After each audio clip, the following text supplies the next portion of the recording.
ಪ್ರಿಯರಾದ ದೇವರ ಮಕ್ಕಳಿರ, ಪ್ರತಿ ತಿಂಗಳ ಇಲ್ಲಿ ನಾವೆಲ್ಲರೂ ಗ್ಯಾದರ್ ಆಗೋದಕ್ಕೆ ಕಾರಣ ದೇವರ ವಾಕ್ಯಗಳನ್ನು ಕಲಿಯೋದಕ್ಕೆ, ದೇವರ ಸಂಕಲ್ಪವನ್ನು ಅರ್ಥ ಮಾಡಿಕೊಳ್ಳೋದಕ್ಕೆ. ಪ್ರತಿ ಭಾನುವಾರ ಕೂಡ ನಾವು ಸಭೆಯಾಗಿ ಕೂಡ್ತಾ ಇದ್ದೀವಿ ಅಂದರೂ ಕೂಡ ಉದ್ದೇಶ ದೇವರ ಜ್ಞಾನವನ್ನು ಕಲಿತು ಈ ಸಮಾಜದಲ್ಲಿ ಒಂದು ಉನ್ನತರಾಗಿ ಕಾಣೋದಕ್ಕೆ. ಈ ದಿನ ಒಂದು ಪ್ರಾಮುಖ್ಯವಾದಂಥ ಅಂಶವನ್ನು ನಿಮ್ಮೊಟ್ಟಿಗೆ ಮಾತನಾಡ್ತಾ ಇದ್ದೀನಿ. ದೇವರು ನಮ್ಮನ್ನು ಮೆಚ್ಚುವುದು ಹೇಗೆ? ದೇವರು ನಮ್ಮನ್ನು ಮೆಚ್ಚುವುದು ಹೇಗೆ? ಇವಾಗ ನಾವೆಲ್ಲರೂ ದೇವರನ್ನು ಮೆಚ್ಚಿ ಬಂದಿದ್ದೀವ, ಮೆಚ್ಚದೆ ಬಂದಿದ್ದೀವ? ದೇವರನ್ನು ನಾವು ಮೆಚ್ಚಿದ್ದೀವ, ಮೆಚ್ಚಿಲ್ವ? ಯಾಕೆ ಮೆಚ್ಚಿದ್ದೀರಾ ದೇವರನ್ನು? ದೇವರನ್ನು ಯಾಕೆ ನೀವು ಮೆಚ್ಚಿದ್ದೀರಾ? ಭೂಲೋಕದಲ್ಲಿ ಅನೇಕ ದೇವತೆಗಳು, ದೇವರುಗಳು ಎಂದು ಕರೆಯಲ್ಪಡ್ತಾ ಇದ್ದಾರೆ. ಆಗಿರುವಾಗ ಯೇಸು ಕ್ರಿಸ್ತರನ್ನು, ತಂದೆಯಾದ ದೇವರನ್ನು, ಬೈಬಲನ್ನು ಯಾಕೆ ಮೆಚ್ಚಿದ್ದೀರಾ? ನೀವು ದೇವರನ್ನು ನೀವು ಮೆಚ್ಚಬೇಕಾದರೆ ಕಾರಣ ಏನು? ದೇವರನ್ನು ನಾವು ಮೆಚ್ಚಬೇಕಾದರೆ ಮೆಚ್ಚಿ ನಾವು ಹಿಂಬಾಲಿಸ್ತಾ ಇದ್ದೀವಿ, ಹೌದಲ್ವ? ಪ್ರಾರ್ಥನೆಗೆ ಹೋಗ್ತಾ ಇದ್ದೀವಿ, ಮನೆಯಲ್ಲಿ ದೇವರ ವಾಕ್ಯಗಳನ್ನು ನಾವು ಕೇಳ್ತಾ ಇದ್ದೀವಿ. ಯಾಕೆ ಕೇಳ್ತಾ ಇದ್ದೀವಿ? ಯಾಕೆ? ಇವಾಗ ನೋಡಿ, ನಮ್ಮ ಮನಸ್ಸು ಮೆಚ್ಚದೆ ಹೋದರೆ ಯಾರ ಮಾತನ್ನು ಕೂಡ ನಾವು ಕೇಳಲ್ಲ, ಹೌದಂತೀರಲ್ವಂತೀರ? ನಮ್ಮ ಮನಸ್ಸು ಮೆಚ್ಚಿಲ್ಲ ಅಂತ ತಿಳ್ಕೊಳ್ಳಿ. ಯಾರು 100 ಮಾತನಾಡಿದ್ರು, ಏನೇ ಮಾತನಾಡಿದ್ರು ಇಷ್ಟ ಇಲ್ಲ ಅಂದರೆ ಅವ್ರ ಮಾತು ಕೇಳೋದಕ್ಕೆ ನಾವು ಇಷ್ಟಪಡಲ್ಲ, ಹೋಗೋದಕ್ಕೆ ಇಷ್ಟಪಡಲ್ಲ. ಆದರೆ ಪ್ರಪಂಚ ದೇಶದಲ್ಲಿ 350 ಕೋಟಿಯಿಂದ 400 ಕೋಟಿಯವರೆಗೆ ಜನರು ಯೇಸು ಕ್ರಿಸ್ತರನ್ನು ಮೆಚ್ಚಿ ಹಿಂಬಾಲಿಸ್ತಾ ಇದ್ದಾರೆ. ಅಂದರೆ ನಾವೆಲ್ಲರೂ ದೇವರನ್ನು ಹಿಂಬಾಲಿಸ್ತಾ ಇದ್ದೀವಿ ಅಂದರೆ ದೇವರನ್ನು ನಾವು ಮೆಚ್ಚಿದ್ದೀವಿ ಅಂತ ಅರ್ಥ. ಏನನ್ನು ನೋಡಿ ಮೆಚ್ಚಿದ್ದೀವಿ? ಯಾಕೆ ಮೆಚ್ಚಿದ್ದೀವಿ? ವಾಕ್ಯವನ್ನು ನೋಡಿ ಕೆಲವರು ಮೆಚ್ಚಿರ್ತಾರೆ. ದೇವರು, ಪ್ರಿಯರ ದೇವ್ರ ಮಕ್ಕಳಿರ, ಜಗತ್ತನ್ನು ಉಂಟು ಮಾಡಿದ್ದಾರೆ ಎಂದು, ದೇವರು ನಮ್ಮನ್ನು ಹೆತ್ತಿದ್ದಾರೆ ಎಂದು, ದೇವರು ನಮಗೆ ಒಳ್ಳೆಯ ಕಾರ್ಯವನ್ನು ಮಾಡ್ತಾರೆ ಎಂದು, ದೇವರು ನಮ್ಮನ್ನು ಕಾಪಾಡ್ತಾರೆ ಎಂದು, ಆ ದೇವರು ನಮಗೋಸ್ಕರ ಅನೇಕ ಕಾರ್ಯಕ್ರಮಗಳನ್ನು ಮಾಡಿದ್ದಾರೆ ಎಂದು ಅನೇಕ ಕಾರಣಗಳು ನಾವು ಹೇಳ್ಬೋದು, ಹೌದಲ್ವ? ದೇವರು ಸೃಷ್ಟಿಕರ್ತನು, ಆತನ ಮೂಲಕ ಜಗತ್ತು, ಆತನ ಮೂಲಕ ಸರ್ವ ಜೀವರಾಶಿಗಳು, ಆತನ ಮೂಲಕ ಈ ಲೋಕ, ಆತನ ಮೂಲಕ ನಮಗೆ ಸಮಾಧಾನ ಇದೆ, ನಮಗೆ ಸಂತೋಷ ಇದೆ, ನಮ್ಮ ಕುಟುಂಬದಲ್ಲಿ ನೆಮ್ಮದಿ ಇದೆ. ಅದಕ್ಕೆ ಆ ದೇವರನ್ನು ನಾವು ಮೆಚ್ಚಿದ್ದೀವಿ, ತಿಳ್ಕೊಂಡಿದ್ದೀವಿ ಅಂಥೇಳಿ ಹೇಳ್ಕೋಬೋದು. ನಮ್ಮ ಉತ್ತರ ಅಂದರೆ ನಮ್ಮನ್ನು ಹೆತ್ತಿದ್ದಾರೆ, ನಮಗೆ ಜನ್ಮ ಕೊಟ್ಟಿದ್ದಾರೆ, ಅವರು ಪರಿಶುದ್ಧರು. ಅದಕ್ಕೆ ಈ ಪ್ರಪಂಚದಲ್ಲಿ ಅನೇಕ ಮಂದಿ ದೇವರುಗಳೆಂದು ಕರೆಯಲ್ಪಡ್ತಾ ಇದ್ದರು.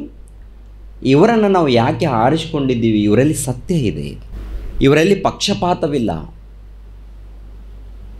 ಮೋಸವಿಲ್ಲ, ಹೌದಲ್ವ? ಕಾರಣ ಇವರಲ್ಲಿ ಏನಿಲ್ಲ, ಮೋಸವಿಲ್ಲ, ಪಕ್ಷಪಾತ ಅಂಥೇಳಿ ತಿಳ್ಕೊಂಡು ನಾವು ಇಷ್ಟಪಟ್ಟು ಹಿಂಬಾಲಿಸುವಂಥದ್ದು ನಡೀತಾ ಇದೆ. ಹಿಂಬಾಲಿಸ್ತಾ ಇದ್ದೀವ? ಪ್ರಾರ್ಥನೆಗೆ ಹೋಗ್ತಾ ಇದ್ದೀವ? ಬರ್ತಾ ಇದ್ದೀವಿ, ಕೇಳ್ತಾ ಇದ್ದೀವಿ. ಇದು ನಾವು ಕೊಡುವಂಥ ಉತ್ತರ. ಇವಾಗ ದೇವರು ನಮ್ಮನ್ನು ಇಷ್ಟಪಡ್ತಾ ಇದ್ದಾರಾ? ದೇವರು ನಮ್ಮನ್ನು ಮೆಚ್ಚುತ್ತಾ ಇದ್ದಾರಾ? ನಾವು ದೇವರನ್ನು ಮೆಚ್ಚಿ ಹಿಂಬಾಲಿಸ್ತಾ ಇದ್ದೀವಿ, ಹೌದಲ್ವ? ಅಂದರೆ ಏನು ನೋಡಿದ್ದೀವಿ? ನಮ್ಮನ್ನು ಉಂಟು ಮಾಡಿದ್ದಾರೆ ಎಂದು, ನಮ್ಮ ಹೆತ್ತ ತಂದೆ ಎಂದು,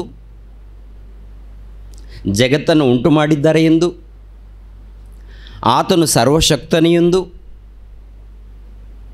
ಆತನು ನಂಬಿಗಸ್ತನೆಂದು, ಹೌದಲ್ವ?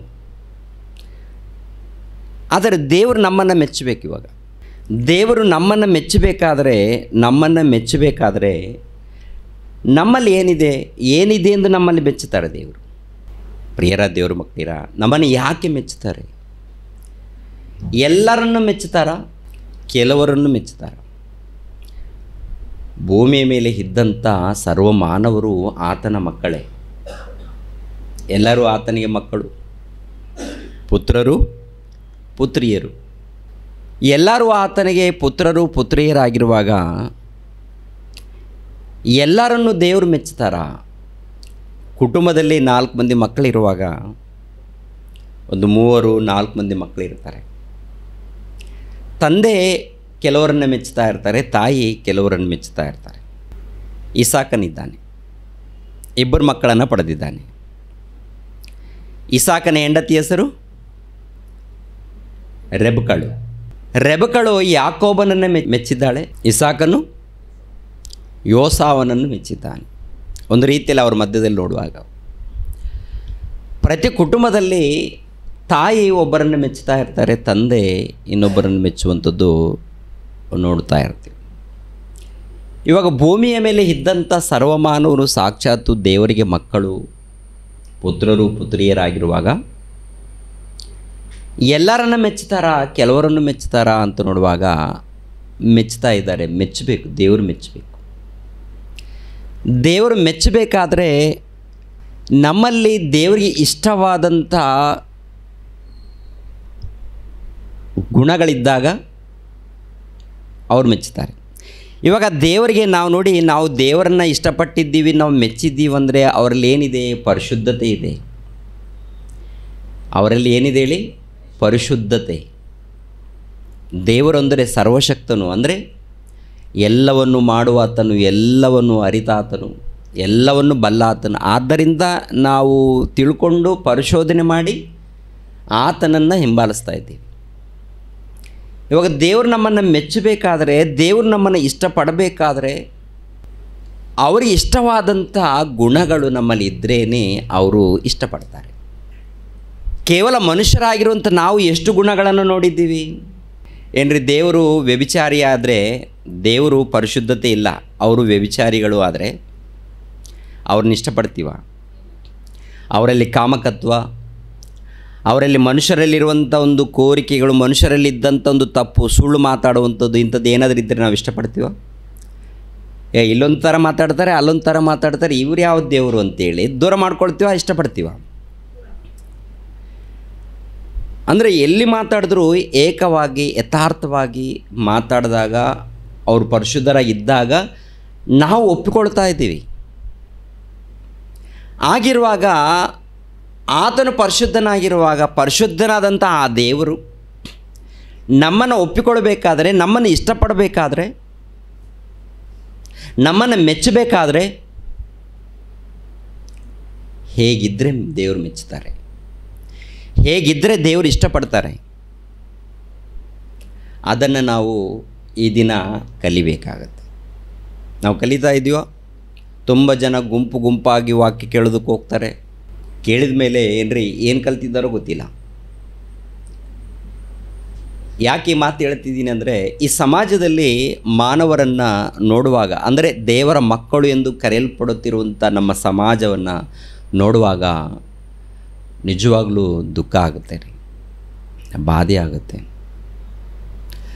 ಎಷ್ಟೋ ಮಂದಿ ಸೇವಕರು ವಾಕ್ಯಗಳನ್ನು ಸಾರ್ತಾ ಇರ್ತಾರೆ, ಬೋಧಕರು, ಆದರೆ ಮನಸ್ಸುಗಳು ಬದಲಾಗಿಲ್ಲ. ದೇವರ ಬೋಧನೆ ಯಾಕೆ ಹೇಳಿ? ದೇವರ ಬೋಧನೆ ಯಾಕೆ? ಉಪದೇಶ ಯಾಕೆ? ನಮ್ಮ ಜೀವಿತಗಳು ಬದಲಾಗಬೇಕು. ಅವ್ರ ಮೂಲಕ ಜ್ಞಾನವನ್ನು ಪಡಿಬೇಕು, ಅವರ ಸಂಕಲ್ಪವನ್ನು ನಾವು ತಿಳಿದಿರುವವರಾಗಿರಬೇಕು. ಒಂದು ವೇಳೆ ನಮ್ಮಲ್ಲಿ ಏನಾದರೂ ತಪ್ಪುಗಳಿದ್ದರೆ ಅವುಗಳನ್ನು ಸರಿಪಡಿಸಿಕೊಂಡು ಬದಲಾಗಬೇಕು. ಹೌದಲ್ವ? ಒಂದು ಮಾತನ್ನು ನೋಡೋಣ. ಎಫೆಸದವರಿಗೆ ಬರೆದ ಪತ್ರಿಕೆ 5ನೇ ಅಧ್ಯಾಯ 8ನೇ ವಚನವನ್ನು ನೋಡಿ. ಎಫೆಸದವರಿಗೆ ಬರೆದ ಪತ್ರಿಕೆ 5ನೇ ಅಧ್ಯಾಯ 8ನೇ ವಚನದಿಂದ 14ನೇ ವಚನದವರೆಗೆ ನೋಡಬೇಕು. ಆದರೆ ಇವಾಗ ಸದ್ಯ 8ನೇ ವಚನವನ್ನು ನೋಡೋಣ.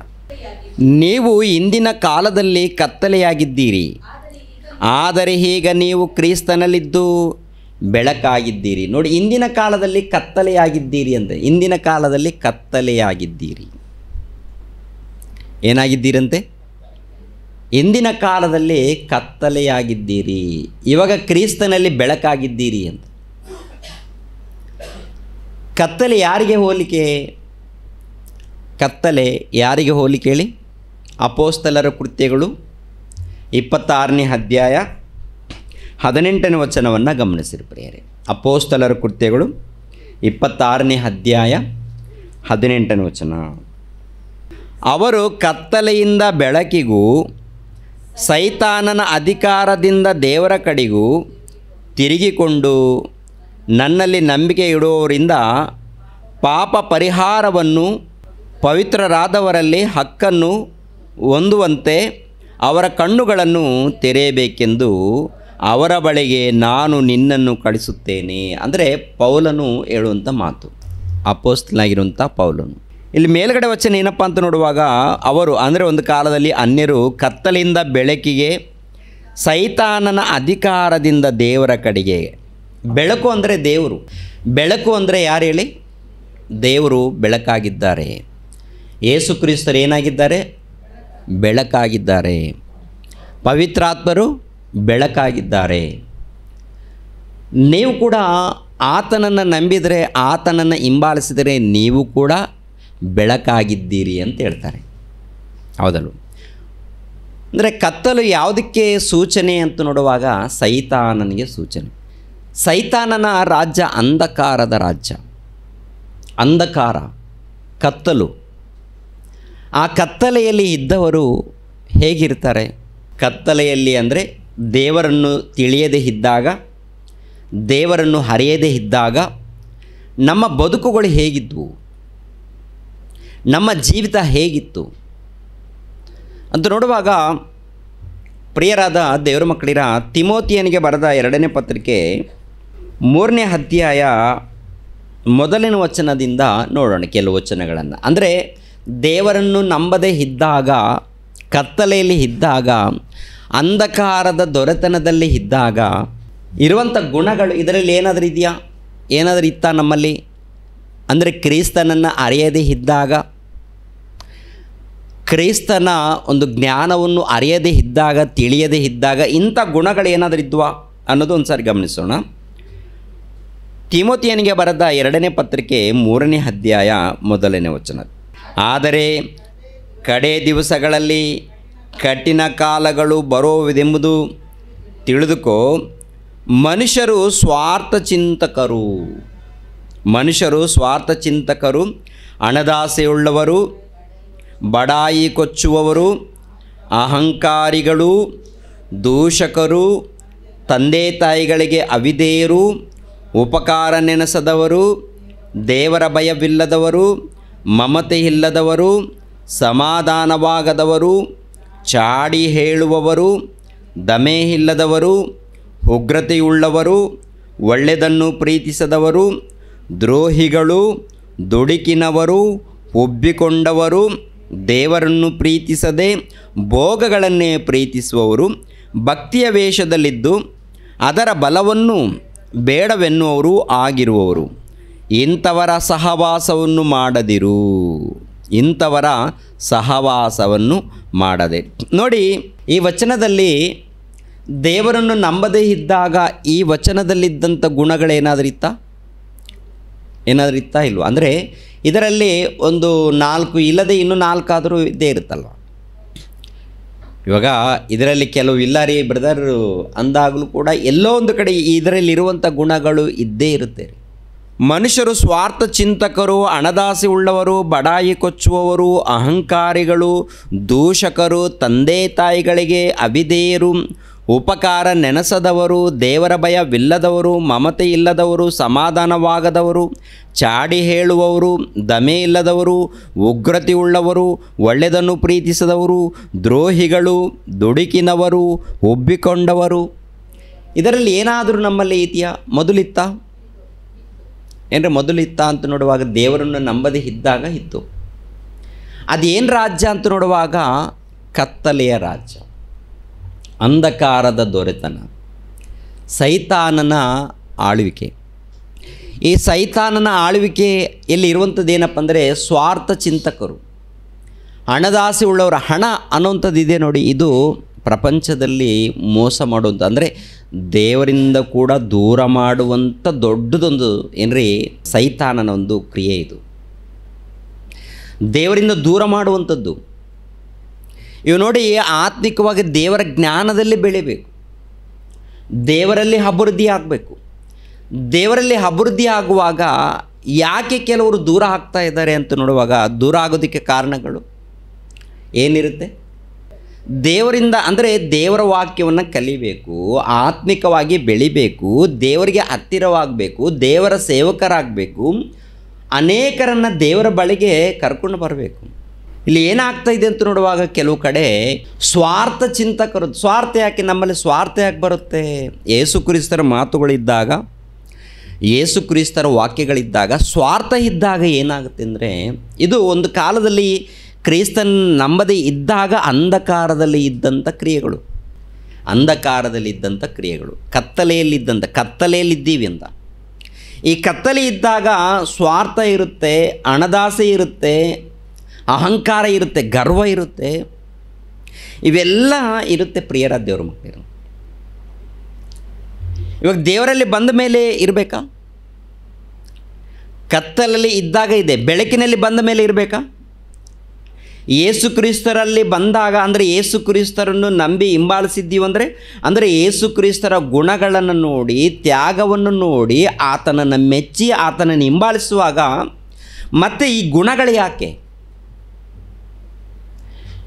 ಯೇಸು ಒಳ್ಳೆಯವರು ಅಂದರೆ ಅವರು ಒಳ್ಳೆಯವರು ಆಗಿರೋದರಿಂದ ನೀನು ಹಿಂಬಾಲಿಸಿದೆ, ಮತ್ತು ನಾವು ಅವರು ಒಳ್ಳೆಯವರಾಗಿದ್ದಾರೆ, ಅವರಲ್ಲಿ ಒಳ್ಳೆ ಕ್ರಿಯೆ ಇದೆ, ಅವರಲ್ಲಿ ಜ್ಞಾನ ಇದೆ, ಆದ್ದರಿಂದ ನಾವು ಹಿಂಬಾಲಿಸ್ತಾ ಇದ್ದೀವಿ, ಆದ್ದರಿಂದ ನಾವು ಅವರನ್ನು ಮೆಚ್ಚಿದ್ದೀವಿ ಅಂದಮೇಲೆ ನಮ್ಮಲ್ಲಿ ಏನಿದೆ? ಟೋಟಲ್ ಪ್ರಿಯರಾದ ದೇವರ ಮಕ್ಕಳಿರ, ಇದು ಪ್ರತಿ ಕ್ರೈಸ್ತರು ಕಲಿಯಬೇಕಾದಂಥ ವಿಷಯ. ನಾವು ಕಲಿಬೇಕು, ಅದೇ ಪ್ರಕಾರ ಹೊರಗಡೆ ಇದ್ದಂಥ ಪ್ರತಿಯೊಬ್ಬರು ಕೂಡ ಕಲಿಬೇಕು. ಎಲ್ಲರೂ ಕಲಿಬೇಕಾ? ಕಲಿಬೇಕಾದಂಥ ವಿಷಯಗಳ ಆಶೀರ್ವಾದ ಬೇಕಾ? ಆತ್ಮಿಕವಾದಂಥ ಆಶೀರ್ವಾದವನ್ನು ಪಡಿಬೇಕಾದರೆ ಇದನ್ನು ಕಲಿಬೇಕು, ದೇವರಿಗೆ ಹತ್ತಿರ ಆಗಬೇಕು. ದೇವರಿಗೆ ಹತ್ತಿರವಾದರೆ ಆತ್ಮಿಕವಾದಂಥ ಆಶೀರ್ವಾದ ಬರುತ್ತೆ. ಭೌತಿಕವಾದಂಥ ಆಶೀರ್ವಾದ ಕೊಟ್ಬಿಟ್ಟಿದ್ದಾರೆ ಆಲ್ರೆಡಿ. ಭೌತಿಕವಾದಂಥ ಆಶೀರ್ವಾದ ಕೊಟ್ಟಿಲ್ವಾ? ನಿಮ್ಗೇನೇನು ಬೇಕು? ಈ ಶರೀರ ಯಾರ್ದು? ನಿಮ್ದಾ? ಅಮ್ಮ, ಈ ಶರೀರ ನಿಮ್ದಾ? ಇದರಲ್ಲಿ ಏನು ಮಾಡ್ಕೊಂಡಿದ್ದೀರಾ ನೀವು? ತಲೆಯಲ್ಲಿರೋಂಥ ಕೂದಲುಗಳೇನಾದರೂ ಮಾಡ್ಕೊಂಡಿದ್ದೀರಾ? ಕಣ್ಣುಗಳೇನಾದರೂ ನೀವೇ ತಯಾರು ಮಾಡ್ಕೊಂಡಿದ್ದೀರಾ? ಅಮ್ಮ, ಅಯ್ಯ, ಇದರಲ್ಲಿ ಏನು ಮಾಡಿದ್ದೀರಾ ಹೇಳಿ? ಬಟ್ಟೆಗಳನ್ನು ತಯಾರು ಮಾಡಿದ್ದೀರಾ? ಬಟ್ಟೆಗಳನ್ನು ಕೂಡ ಹೇಗೆ ಮಾಡಿದ್ದೀರಾ? ಅದು ಕೂಡ ದೇವ್ರು ಕೊಟ್ಟಿದ್ದೆ. ಅದು ಕೂಡ ದೇವ್ರು ಕೊಟ್ಟಿದ್ದ, ಅಥವಾ ನಾವು ಸ್ವಂತ ಏನಾದರೂ ಸ್ವಂತ ಆಲೋಚನೆಯಿಂದ ಒಂದು ಸ್ವಂತ ಪದಾರ್ಥ ತಗೊಂಡು ನಾವು ಏನಾದರೂ ಸೃಷ್ಟಿ ಮಾಡಿದ್ದೀವಿ ಅಂತ ನೋಡುವಾಗ, ಪ್ರಿಯರಾದ ದೇವ್ರ ಮಕ್ಕಳಿಗೆ ಈ ವಸ್ತುಗಳು, ಆ ವಸ್ತುಗಳು, ಈ ದೇಹ, ಟೋಟಲ್ ಜಗತ್ತೇ ದೇವರ ಮೂಲಕ ಉಂಟಾಗಿದೆಯಲ್ವಾ? ಜಗತ್ತೇ ದೇವ್ರದ್ದಾಗಿರುವಾಗ, ಈ ಜಗತ್ತಿನಲ್ಲಿರುವಂಥ ಸರ್ವ ಜೀವರಾಶಿಗಳು ದೇವ್ರದ್ದು ಆಗಿರುವಾಗ, ಈ ದೇಹ ದೇವ್ರದ್ದಾಗಿರುವಾಗ, ಆತ್ಮ ದೇವ್ರದ್ದಾಗಿರುವಾಗ ಏನಿದೆ ನಿಮ್ಮದು? ನಿಮ್ಮದೇನಿದೆಪ್ಪ? ನಂದು ಬ್ರದರ್ 10 ಎಕರೆ ಭೂಮಿ ಇದೆ ಬ್ರದರ್. ಎಷ್ಟು ಎಕರೆ? 10 ಎಕರೆ ಭೂಮಿ ಇದೆ. ದೊಡ್ಡ ಬಿಸ್ನೆಸ್ ಮ್ಯಾನ್ ನಾನು.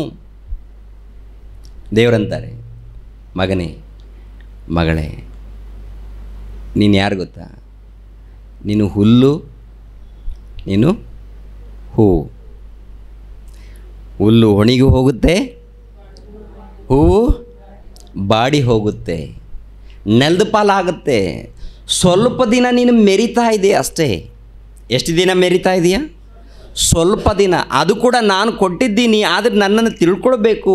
ಆದರೆ ನೀನು ಸ್ವಲ್ಪ ಇಟ್ಕೊಂಡು ನೀನು ಮೆರಿತಾ ಇದೆಯಾ? ಸ್ವಲ್ಪ ಅಂದರೆ ಆಕಾಶ ನೋಡು, ಆಕಾಶದಲ್ಲಿ ವಿಶ್ವ ನೋಡು, ಈ ವಿಶ್ವದಲ್ಲಿ ಗ್ರಹಗಳು ನೋಡು, ಸೌರ ಕುಟುಂಬವನ್ನು ನೋಡು, ಆ ಸೌರ ಕುಟುಂಬದಲ್ಲಿ ಸೂರ್ಯನನ್ನು ನೋಡು, ಗ್ರಹಗಳನ್ನು ನೋಡು, ಅದರಲ್ಲಿ ಭೂಮಿ ನೋಡು. ಭೂಮಿ ದೊಡ್ಡದಾ ಚಿಕ್ಕದ್ದಾ? ಅಂದರೆ ಈ ಸೂರ್ಯಗೋಳ ಮುಂದೆ ಸೂರ್ಯಗೋಳ ಇದೆಯಲ್ವ, ಈ ಸೂರ್ಯ ಮಂಡಲ ಇದೆಯಲ್ವ, ಈ ಸೂರ್ಯ ಮಂಡಲದ ಒಂದು ಬಳಿಯಲ್ಲಿ ಒಂದು ಭೂಮಿ ಇಟ್ಟರೆ ಎಷ್ಟಿರುತ್ತೆ? ಬಹಳ ಚಿಕ್ಕದು ಕಾಣುತ್ತೆ. ಆ ಭೂಮಿಯಲ್ಲಿ ಎಷ್ಟು ದೇಶಗಳಿದೆ? ಸುಮಾರು 200 ದೇಶಗಳಂದುಕೊಳ್ಳೋಣ. ಅರಣ್ಯ ಇದೆ, ಸಮುದ್ರ ಇದೆ, ಸಮುದ್ರಗಳು, ಅರಣ್ಯ, ನದಿಗಳು, ಎಷ್ಟೋ ಭೂಭಾಗಗಳು, ಅದರಲ್ಲಿ ಕೋಟ್ಯಾಧೀಶ್ವರರಿದ್ದಾರೆ. ಅದರಲ್ಲಿ ನಿನ್ನ ಭೂಮಿ ಎಷ್ಟಪ್ಪ? ಟೋಟಲ್ ವಿಶ್ವದಲ್ಲಿ ಕರ್ನಾಟಕ ಬಹಳ ಚಿಕ್ಕದು. ಭಾರತ ದೇಶದಲ್ಲಿ ಕರ್ನಾಟಕ, ಆ ಕರ್ನಾಟಕದಲ್ಲಿ ಮಂಗಳೂರು ಪಟ್ಟಣ, ಆ ಮಂಗಳೂರು ಪಟ್ಟಣದಲ್ಲಿ ಬಲ್ಮಠದಲ್ಲಿ ಈ ಜಾಗ ಎಷ್ಟಿದೆಯಪ್ಪ? ಸ್ವಲ್ಪ ಹೋಗಲಿ, ನೀವಿರುವಂಥ ಜಾಗ. ಇದನ್ನು ನೋಡಿಕೊಂಡು ನಾವು ಏನು ಮಾಡ್ತಾ ಇರ್ತೀವಿ ಅಂತ ನೋಡುವಾಗ ಅಂದರೆ ನಮಗೆ ಸ್ವಲ್ಪ ಗರ್ವ ಅನ್ನೋದಿರುತ್ತೆ. ದೇವರನ್ನ ನಂಬಿಕೊಂಡಾಗಲೂ ಕೂಡ ಇರುತ್ತಾ ಅಂತ ನೋಡುವಾಗ ಅವಾಗಲೂ ಕೂಡ ಇರುತ್ತೆ. ಒಟ್ಟಲ್ಲಿ ಏನಪ್ಪ ಅಂದರೆ ದೇವ್ರನ್ನ ನಂಬಿಕೊಂಡ ಮೇಲೆ ಪ್ರಿಯರಾದ ದೇವ್ರ ಮಕ್ಕಳಿರ, ಆದರೆ ಇದ್ದರೆ ಇರಲಿ, ಅಲ್ಲಿ ಇದ್ದರೆ ಇರಲಿ, ಆದರೆ ಅದು ಇದೆ ಅಂತ ಗರ್ವ ಬೇಡ. ಇರುತ್ತಾ ಇರಲಿ, ಅಲ್ಲಿ 4 ದಿನ ಇರುತ್ತೆ, ಅದನ್ನು ಬಳಸ್ಕೊಂಡು ಮತ್ತೆ ಹೋಗೋದೆ. ನಮ್ಮ ಜಾಗ ಇಲ್ಲಿ ಖಾಲಿ ಮಾಡ್ಕೊಂಡು ಹೋಗುವಂಥದ್ದು ಅದು ಇದೆ ಎಂದು ಆನಂದ ಪಡುವಂಥದ್ದಲ್ಲ, ಅದು ಇಲ್ಲ ಎಂದು ದುಃಖ ಪಡುವಂಥದ್ದು ಅಲ್ಲ. ಇದೆಯಾ? ಇರಲಿ. ಇಲ್ವಾ? ಇರಲಿ. ಯಾರು ನೆನಪಾಗ್ತಾರೆ ಇವಾಗ ಈ ಮಾತಿನ ಪ್ರಕಾರ? ಯಾರು ನೆನಪಾಗಲ್ವಾ? ಯೋಬನ್ ನೆನಪಾಗಲ್ವಾ? ಯೋಬನ್ ಏನಂತ ಹೇಳಿದ್ದಾರೆ? ದೇವ್ರು ಕೊಟ್ಟದ್ದು ದೇವ್ರು ತಗೊಳ್ತಾರೆ. ದೇವ್ರ ಸ್ತೋತ್ರವಾಗಲಿ, ಇದ್ದರೂ ದೇವ್ರಿಗೆ ಸ್ತೋತ್ರ, ಇಲ್ಲದೆ ಇದ್ದರೂ ಕೂಡ ದೇವ್ರಿಗೆ ಸ್ತೋತ್ರ. ನನಗೇನು ಉಪವಾಸ ಹಾಕಲ್ಲ, ಉಪವಾಸ ಹಾಕಿದ್ರು ಕೂಡ ದೇವರು ಇಷ್ಟ. ಯಾಕೆಂದರೆ ಲಾಜರ್ನಿದ್ದಾರಲ್ಲ, ಉಪವಾಸ ಇದ್ದಾಗ ಲಾಜರ್ನ ನೆನಪು ಮಾಡ್ಕೋಬೇಕು. ರೋಗದಲ್ಲಿದ್ದಾಗ ಯೋಬನನ್ನು, ಲಾಜರ್ನನ್ನು ನೆನಪು ಮಾಡ್ಕೋಬೇಕು. ನಾವೇನು ಮಾಡ್ತೀವಿ ಅಂತ ನೋಡುವಾಗ ಮತ್ತೆ ದೇವರನ್ನು ದೂಸಿ, ದೇವರೇ ನಾನು ಪ್ರಾರ್ಥನೆಗೆ ಹೋಗ್ತಾ ಇದ್ದೀನಿ, ಉಪವಾಸ ಪ್ರಾರ್ಥನೆ ಮಾಡ್ತಾ ಇದ್ದೀನಿ, ಹಲ್ಲೆಲೂಯಗಳು ಹೇಳ್ತಾ ಇದ್ದೀನಿ, ಆಮೇಲೆ ಕಾಣಿಕೆ ಹಾಕ್ತಾ ಇದ್ದೀನಿ, ಇಷ್ಟೆಲ್ಲ ಮಾಡುವಾಗ ಏನು ದೇವರೇ, ರೋಗದಲ್ಲಿದ್ದೀನಿ, ಕಷ್ಟದಲ್ಲಿದ್ದೀನಿ, ಬಾಧೆಯಲ್ಲಿದ್ದೀನಿ, ನನ್ನ ಸಮಸ್ಯೆಗಳು ಪರಿಹಾರ ಮಾಡ್ತಾ ಇಲ್ಲ, ನೀವು ಇದ್ದೀರಾ ಇಲ್ವಾ? ಮತ್ತೇನು ಬರುತ್ತೆ? ಅಲ್ಲಿ ಡೌಟ್ ಬರುತ್ತೆ, ದೇವ್ರ ಮೇಲೆ ಡೌಟಾ? ಅಂದರೆ ಇವ್ರು ಒಳ್ಳೆಯದನ್ನು ಮಾಡಿದ್ರೆ ಮಾತ್ರ ದೇವರ ಪರೀಕ್ಷೆ ಮಾಡಲ್ವಾ? ಪರೀಕ್ಷೆ ಮಾಡೋದು ಬೇಡವಾ? ನೀನು ಉನ್ನತವಾಗಿ ಕಾಣೋದು ಬೇಡವಾ? ನೀನು ಉನ್ನತವಾಗಿ ದೇವರ ಮಧ್ಯದಲ್ಲಿ ಕಾಣೋದು ಬೇಡವಾ? ನಿನ್ನನ್ನು ಮೆಚ್ಚಬೇಕಾದ್ರೆ ನಿನಗೆ ಪರೀಕ್ಷೆ ನಡೆಯುವಾಗ ನೀನು ನಿಲ್ಲಬೇಕಲ್ವಾ? ಆ ಪರೀಕ್ಷೆ ಅವೆಲ್ಲ ನಮ್ಗೆ ಬೇಡ ದೇವರೇ. ಏನು ಒಂದು ವೇಳೆ ಕೊಟ್ಟರೆ ಕೊಡಿ ದೇವರೇ, ನಾವು ತೊಗೊಳಕ್ಕೆ ನಾವು ರೆಡಿ ಇದ್ದೀವಿ. ಪರೀಕ್ಷೆ ಗಿರೀಕ್ಷೆ ನಮ್ಗೆ ಬೇಡ, ಅದು ಬೈಬಲಲ್ಲಿ ಇದೆಯಲ್ಲ, ಅವ್ರು ನೋಡ್ಕೊಳ್ಳಿ, ನಮ್ಗೆ ಬೇಡವೇ ಬೇಡಪ್ಪ ದೇವರೇ. ನಾವೇನು ಹೇಳ್ತೀವಿ ಹೇಳಿ ಪ್ರಿಯರೇ? ಟೋಟಲ್ ನಮ್ಮ ಕ್ರೈಸ್ತರೆಲ್ಲರೂ ಹೀಗೆ ಸೆಟ್ಟಾಗಿದ್ದಾರೆ. ಪ್ರಿಯರ ದೇವರ ಮಕ್ಕಳಿನ, ದೇವರ ಬಳಿಯಲ್ಲಿ ನಾವು ಒಂದು ಉನ್ನತ ಸ್ಥಾನ ಪಡ್ಕೊಳ್ಬೇಕಾದ್ರೆ ನಡಿಬೇಕು. ಲೋಕದಲ್ಲಿ ನೋಡುವಾಗ ಸೈತಾನನ ಕ್ರಿಯೆಗಳು, ಅಂಧಕಾರದ ಕ್ರಿಯೆಗಳು. ಮತ್ತು ಎಫೆಸದವರಿಗೆ ಬರೆದ ಪತ್ರಿಕೆಗೆ ಬನ್ನಿ. ಎಫೆಸದವರಿಗೆ ಬರೆದ ಪತ್ರಿಕೆ ಅದೇ 5ನೇ ಅಧ್ಯಾಯ 8ನೇ ವಚನ 9ನೇ ವಚನ. ನೀವು ಇಂದಿನ ಕಾಲದಲ್ಲಿ ಕತ್ತಲೆಯಾಗಿದ್ದೀರಿ, ಆದರೆ ಈಗ ನೀವು ಕ್ರಿಸ್ತನಲ್ಲಿದ್ದು ಬೆಳಕಾಗಿದ್ದೀರಿ. ಬೆಳಕಿನವರಂತೆ ನಡೆದುಕೊಳ್ಳಿರಿ. ಬೆಳಕಿನ ಫಲವು ಉಪಕಾರದಲ್ಲಿಯೂ ನೀತಿಯಲ್ಲಿಯೂ ಸತ್ಯದಲ್ಲಿಯೂ ಕಾಣಿಸಿಕೊಳ್ಳುತ್ತದೆ. ಅಂದರೆ ಬೆಳಕಿನಲ್ಲಿ ಇದ್ದಾಗ ಅದರ ಫಲ ಏನು? ಉಪಕಾರ. ಬೆಳಕಿನಲ್ಲಿದ್ದಾಗ ಅಂದರೆ ಕತ್ತಲಲ್ಲಿ ಇದ್ದಾಗ, ಸೈತಾನನ ಕ್ರಿಯೆಗಳಲ್ಲಿ ಇದ್ದಾಗ ಸ್ವಾರ್ಥ ಇರುತ್ತೆ, ಹಣದಾಸೆ ಇರುತ್ತೆ, ಕಾಮದ ವ್ಯಾಮೋಹ ಇರುತ್ತೆ, ಹೊಟ್ಟೆ ಕಿಚ್ಚು ಎನ್ನುವಂಥದ್ದು, ಇವೆಲ್ಲ ದೊಡ್ಡ ಲೀಸ್ಟ್ ಇರುತ್ತೆ. ಏನ್ರಿ, ಹೋಟ್ಲಿಗೆ ಹೋದ್ಮೇಲೆ ಒಂದು ಬುಕ್ಸ್ ಕೊಡ್ತಾರೆ, ಮೆನು ಪುಸ್ತಕ. ಏನು ಕೊಡ್ತಾರೆ ಹೇಳಿ? ಮೆನು. ಏನೇನು ಬೇಕು ಎಲ್ಲ ಅವ್ರವ್ರ ಸ್ಟೈಲ್. ಅಂದರೆ ನಾರ್ತ್ ಊಟ ಬೇಕಾ, ಸೌತ್ ಊಟ ಬೇಕಾ, ಇಲ್ಲ ಬೇರೆ ಚೈನಾ ಫುಡ್ ಬೇಕಾ, ಎಂಥದ್ದು ಬೇಕು ಅಂತ ಎಲ್ಲ ನೀಟ್ ಹಾಕಿರ್ತಾರೆ. ಇವಾಗ ದೇವ್ರದ್ದು ಕೂಡ ಒಂದು ಮೆನು ಹಾಕಿದ್ದಾರೆ. ನಿನ್ನ ಹೃದಯದಲ್ಲಿ ಏನೇನು ನಡೀತಾ ಇದೆಯೋ ಎಲ್ಲ ಹಾಕಿದ್ದಾರೆ. ನಮ್ಮ ಹೃದಯಗಳಲ್ಲಿ ಏನೇನು ಹೃದಯಗಳಲ್ಲಿ ನಡೆಯುವಂಥದ್ದು ದೇವರು ನೋಡ್ತಾರ. ಅದಕ್ಕೆ ಹೃದಯದಲ್ಲಿ ನೋಡಿ ಯಾರ್ಯಾರು ಯಥಾರ್ಥವಾಗಿದ್ದಾರೆ, ನೀನೇನೋ ಯಥಾರ್ಥವಾದಂಥ ದೇವರಂತ ನೋಡಿ ನಂಬಿದ್ದೀಯಾ. ಮತ್ತು ಅವ್ರು ನಿನ್ನನ್ನು ಇಷ್ಟಪಡಬೇಕಾದರೆ ಅವರು ಕೂಡ ಎಲ್ಲಿ ನೋಡ್ತಾರೆ? ಅವರು ಹೊರನೋಟವನ್ನು ಅವ್ರು ನೋಡಲ್ಲ. ದೇವರು ನಿನ್ನ ಹೊರನೋಟವನ್ನು ನೋಡಲ್ಲ, ದೇವರು ನೋಡುವಂಥದ್ದು ನಿನ್ನ ಒಳನೋಟವನ್ನು, ಅಂದರೆ ಹೃದಯವನ್ನು, ಆಂತರ್ಯವನ್ನು, ಅಂತರಂಗವನ್ನು ನೋಡ್ತಾರೆ. ಅಂಥ ರಂಗವನ್ನು ನೋಡುವಂಥ ದೇವರು ಇದ್ದಾರೆ. ಅವರು ನಮ್ಮನ್ನು ನೋಡ್ತಾ ಇದ್ದಾರೆ, ನಮ್ಮನ್ನು ಗಮನಿಸ್ತಾ ಇದ್ದಾರೆ ಎನ್ನುವಂಥದ್ದು ಪ್ರಿಯರ ದೇವ್ರ ಮಕ್ಕಳಿರ ಪ್ರತಿಯೊಬ್ಬರಿಗೆ ಕೂಡ ಗೊತ್ತಿರಬೇಕು. ಪ್ರತಿ ಕ್ರೈಸ್ತರಿಗೂ ಅರ್ಥ ಆಗಿರಬೇಕು. ಏನಂತಿದು? ಬೆಳಕಿನ ಫಲವು ಉಪಕಾರದಲ್ಲಿಯೂ ನೀತಿಯಲ್ಲಿಯೂ ಸತ್ಯದಲ್ಲಿಯೂ ಕಾಣಿಸಿಕೊಳ್ಳುತ್ತದೆ. ಉಪಕಾರ ಫಲ, ಅದರ ಫಲ ಬೆಳಕಿನ ಫಲವು. ಬೆಳಕಿನ ಫಲವು ಅಂದರೆ ಕ್ರಿಸ್ತನು ಬೆಳಕಾಗಿದ್ದಾನ, ದೇವರು ಬೆಳಕಾಗಿದ್ದಾನ, ತಂದೆಯಾದ ದೇವರು ಬೆಳಕಾಗಿದ್ದಾನ? ಹೌದು ಪ್ರಿಯರೇ, ದೇವರು ಬೆಳಕಾಗಿದ್ದಾರೆ. ಅದೇ ಪ್ರಕಾರ ದೇವರು ಬೆಳಕಾಗಿದ್ದಾರೆ, ಯೇಸು ಕ್ರಿಸ್ತರು ಬೆಳಕಾಗಿದ್ದಾರೆ, ಪವಿತ್ರಾತ್ಮರು ಬೆಳಕಾಗಿದ್ದಾರೆ. ಅದೇ ಪ್ರಕಾರ ನಾವು ಕೂಡ ಬೆಳಕಾಗಿರಬೇಕು ಅಂತಾರೆ. ನಾವೆಲ್ಲರೂ ಕೂಡ ಬೆಳಕಾಗಿದ್ದರೆ ಅದರ ಫಲವು ಇಲ್ಲಿ ಹೇಳ್ತಾ ಇದ್ದಾರೆ. ಉಪಕಾರದಲ್ಲಿಯೂ ನೀತಿಯಲ್ಲಿಯೂ ಸತ್ಯದಲ್ಲೂ. ಉಪಕಾರ ಅಂದರೆ ಏನು ಮಾಡುತ್ತೆ? ಉಪಕಾರ ಅಂದರೆ ಮೋಸ ಮಾಡುತ್ತಾ? ಇದೇನೆಂದರೆ ವಾಕ್ಯಗಳನ್ನು ಕಲಿಯುವಂಥದ್ದಲ್ವ. ಎಲ್ಲ ಸಭೆಗಳಲ್ಲಿ ಏನಿರುತ್ತಂದರೆ ಏನೇನೋ ಮಾತಾಡ್ತಾರೆ. 100 ಸಾರಿ ಹಲ್ಲೆಲೂಯಗಳು, ಕೂತ್ಕೋಬೇಕು, ನಿಂತ್ಕೋಬೇಕು, ಜ್ಞಾನ ಇಲ್ಲ. ಆಶೀರ್ವಾದ, ಕುಂತರೂ ಆಶೀರ್ವಾದ, ನಿಂತರೂ ಆಶೀರ್ವಾದ. ವಾಕ್ಯದ ಪ್ರಕಾರ ನಡೆಯದೆ ಹೋದರೆ ದೇವರು ಬೆತ್ತ ಹಿಡಿತಾರಂತೆ ಯಾರು ಹೇಳ್ತಾರೆ? ದೇವ್ರ ಭಯ ಇದೆಯಾ ನಮ್ಮ ಸಮಾಜಕ್ಕೆ? ದೇವರ ಭಯ ಇದೆಯಾ? ದೇವರು ಪ್ರೀತಿ ಸ್ವರೂಪನು, ದೇವರು ಪ್ರೀತಿ ಸ್ವರೂಪನು ನಿಜ, ದೇವರು ಕರುಣಾಸಾಗರನು ನಿಜ. ಆದ್ದರಿಂದ ಜಗತ್ತನ್ನು ಉಂಟು ಮಾಡಿದ್ದಾರೆ, ನಮಗೋಸ್ಕರ ತನ್ನ ಪ್ರಾಣವನ್ನು ತ್ಯಾಗ ಮಾಡಿದ್ದಾರೆ. ಪ್ರಭು ಏನು ಕಾಣುತ್ತೆ? ಪ್ರೀತಿ. ಆ ಪ್ರೀತಿ ಸ್ವರೂಪನು ಕರುಣಾಸಾಗರ ಅಂತ ಹೇಳಿಕೊಂಡು ನಾವು ನಮ್ಮ ಪಾಪದಲ್ಲಿ ಪ್ರತಿನಿತ್ಯ ಹೋಗೋದಾ? ಅವರು ಪ್ರೀತಿ ಸ್ವರೂಪರು, ಅವರು ಕರುಣಾಸಾಗರ, ನಮ್ಮನ್ನು ಕಾಪಾಡ್ತಾರೆ. ಎಷ್ಟು ಕಾಲದವರೆಗೆ ಕಾಪಾಡ್ತಾರೆ ಎನ್ನುವಂಥದ್ದು ಈ ಸಮಾಜಕ್ಕೆ ಅರ್ಥ ಆಗಿಲ್ಲ. ಎಷ್ಟು ಕಾಲದವರೆಗೆ ನಿನ್ನನ್ನು ಕಾಪಾಡ್ತಾರೆ ದೇವರು? ಇಷ್ಟ ಬಂದ ಹಾಗೆ ನಡ್ಕೊಂಡು ಹೋಗ್ತಾ ಇದ್ದರೆ ಕಾಪಾಡ್ತಾ ಇರ್ತಾರಾ? ಇಷ್ಟ ಬಂದ ಹಾಗೆ ನೀನು ಮಾತನಾಡ್ತಾ ಹೋಗ್ತಾ ಇದ್ದರೆ ದೇವರು ಕಾಪಾಡ್ತಾ ಇರ್ತಾರಾ? ಪ್ರಿಯರಾದ ದೇವರ ಮಕ್ಕಳಿರ, ಒಂದು ವಿಡಿಯೋ ನೋಡಿದೆ ಪ್ರಿಯರ. ದೀಕ್ಷೆ ಸ್ನಾನ ಕೊಡಬೇಕಾದ್ರೆ ಬಾಯಲ್ಲಿ ನೀರು ಹಾಕ್ಕೊಂಡು ಉಫ್ ಅಂತ, ಅಂದರೆ ಏನು, ಇವಾಗ ಕೆಲವ್ರು ಏನು ಮಾಡ್ತಾರೆ ಅಂದರೆ ದೀಕ್ಷೆ ಸ್ನಾನ ಕೊಡಬೇಕಾದ್ರೆ ತಂಬಿಗೆಯಲ್ಲಿ ನೀರು ಹಾಕ್ತಾರೆ. ಇನ್ನು ಕೆಲವ್ರು ಏನು ಮಾಡ್ತಾರೆ ಅಂದರೆ, ಮೊನ್ನೆ ಒಂದು ವಿಡಿಯೋ, ಅದು ನಿಜನೂ ಸುಳ್ಳೋ ಗೊತ್ತಿಲ್ಲ, ಬಾಯಲ್ಲಿ ನೀರು ಹಾಕ್ಕೊಂಡು ಉಗುಳ್ತಾ ಇದ್ದಾನೆ ಅವ್ರ ಮೇಲೆ. ದೀಕ್ಷೆ ಸ್ಥಾನ ಉಫ್, ನೀರು ಹಾಕ್ಕೊಳ್ಳು ಉಫ್ ಅಂದ. 4 ಜನ ಆ ಒಂದು ಉಗುಳೆಲ್ಲ ಕೂಡ ಅವ್ರ ಮೇಲೆ ಬಿದ್ದರೆ ಅದು ದೀಕ್ಷೆ ಸ್ಥಾನ ಅಂತೆ. ಅದೊಂದು.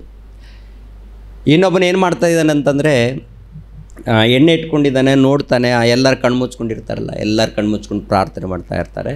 ಇವನು ಬೋಧಕನ ಏನು ಮಾಡ್ತಾ ಇದ್ದಾನೆ ಅಂತಂದರೆ, ಎಣ್ಣೆ ಬಾಟಲ್ ತಗೊಂಡು ಸ್ವಲ್ಪ ಹಾಕಿ ಹಿಡಿದು ಯಾರನ್ನ, ಹೆಣ್ಣು ಮಕ್ಕಳನ್ನು.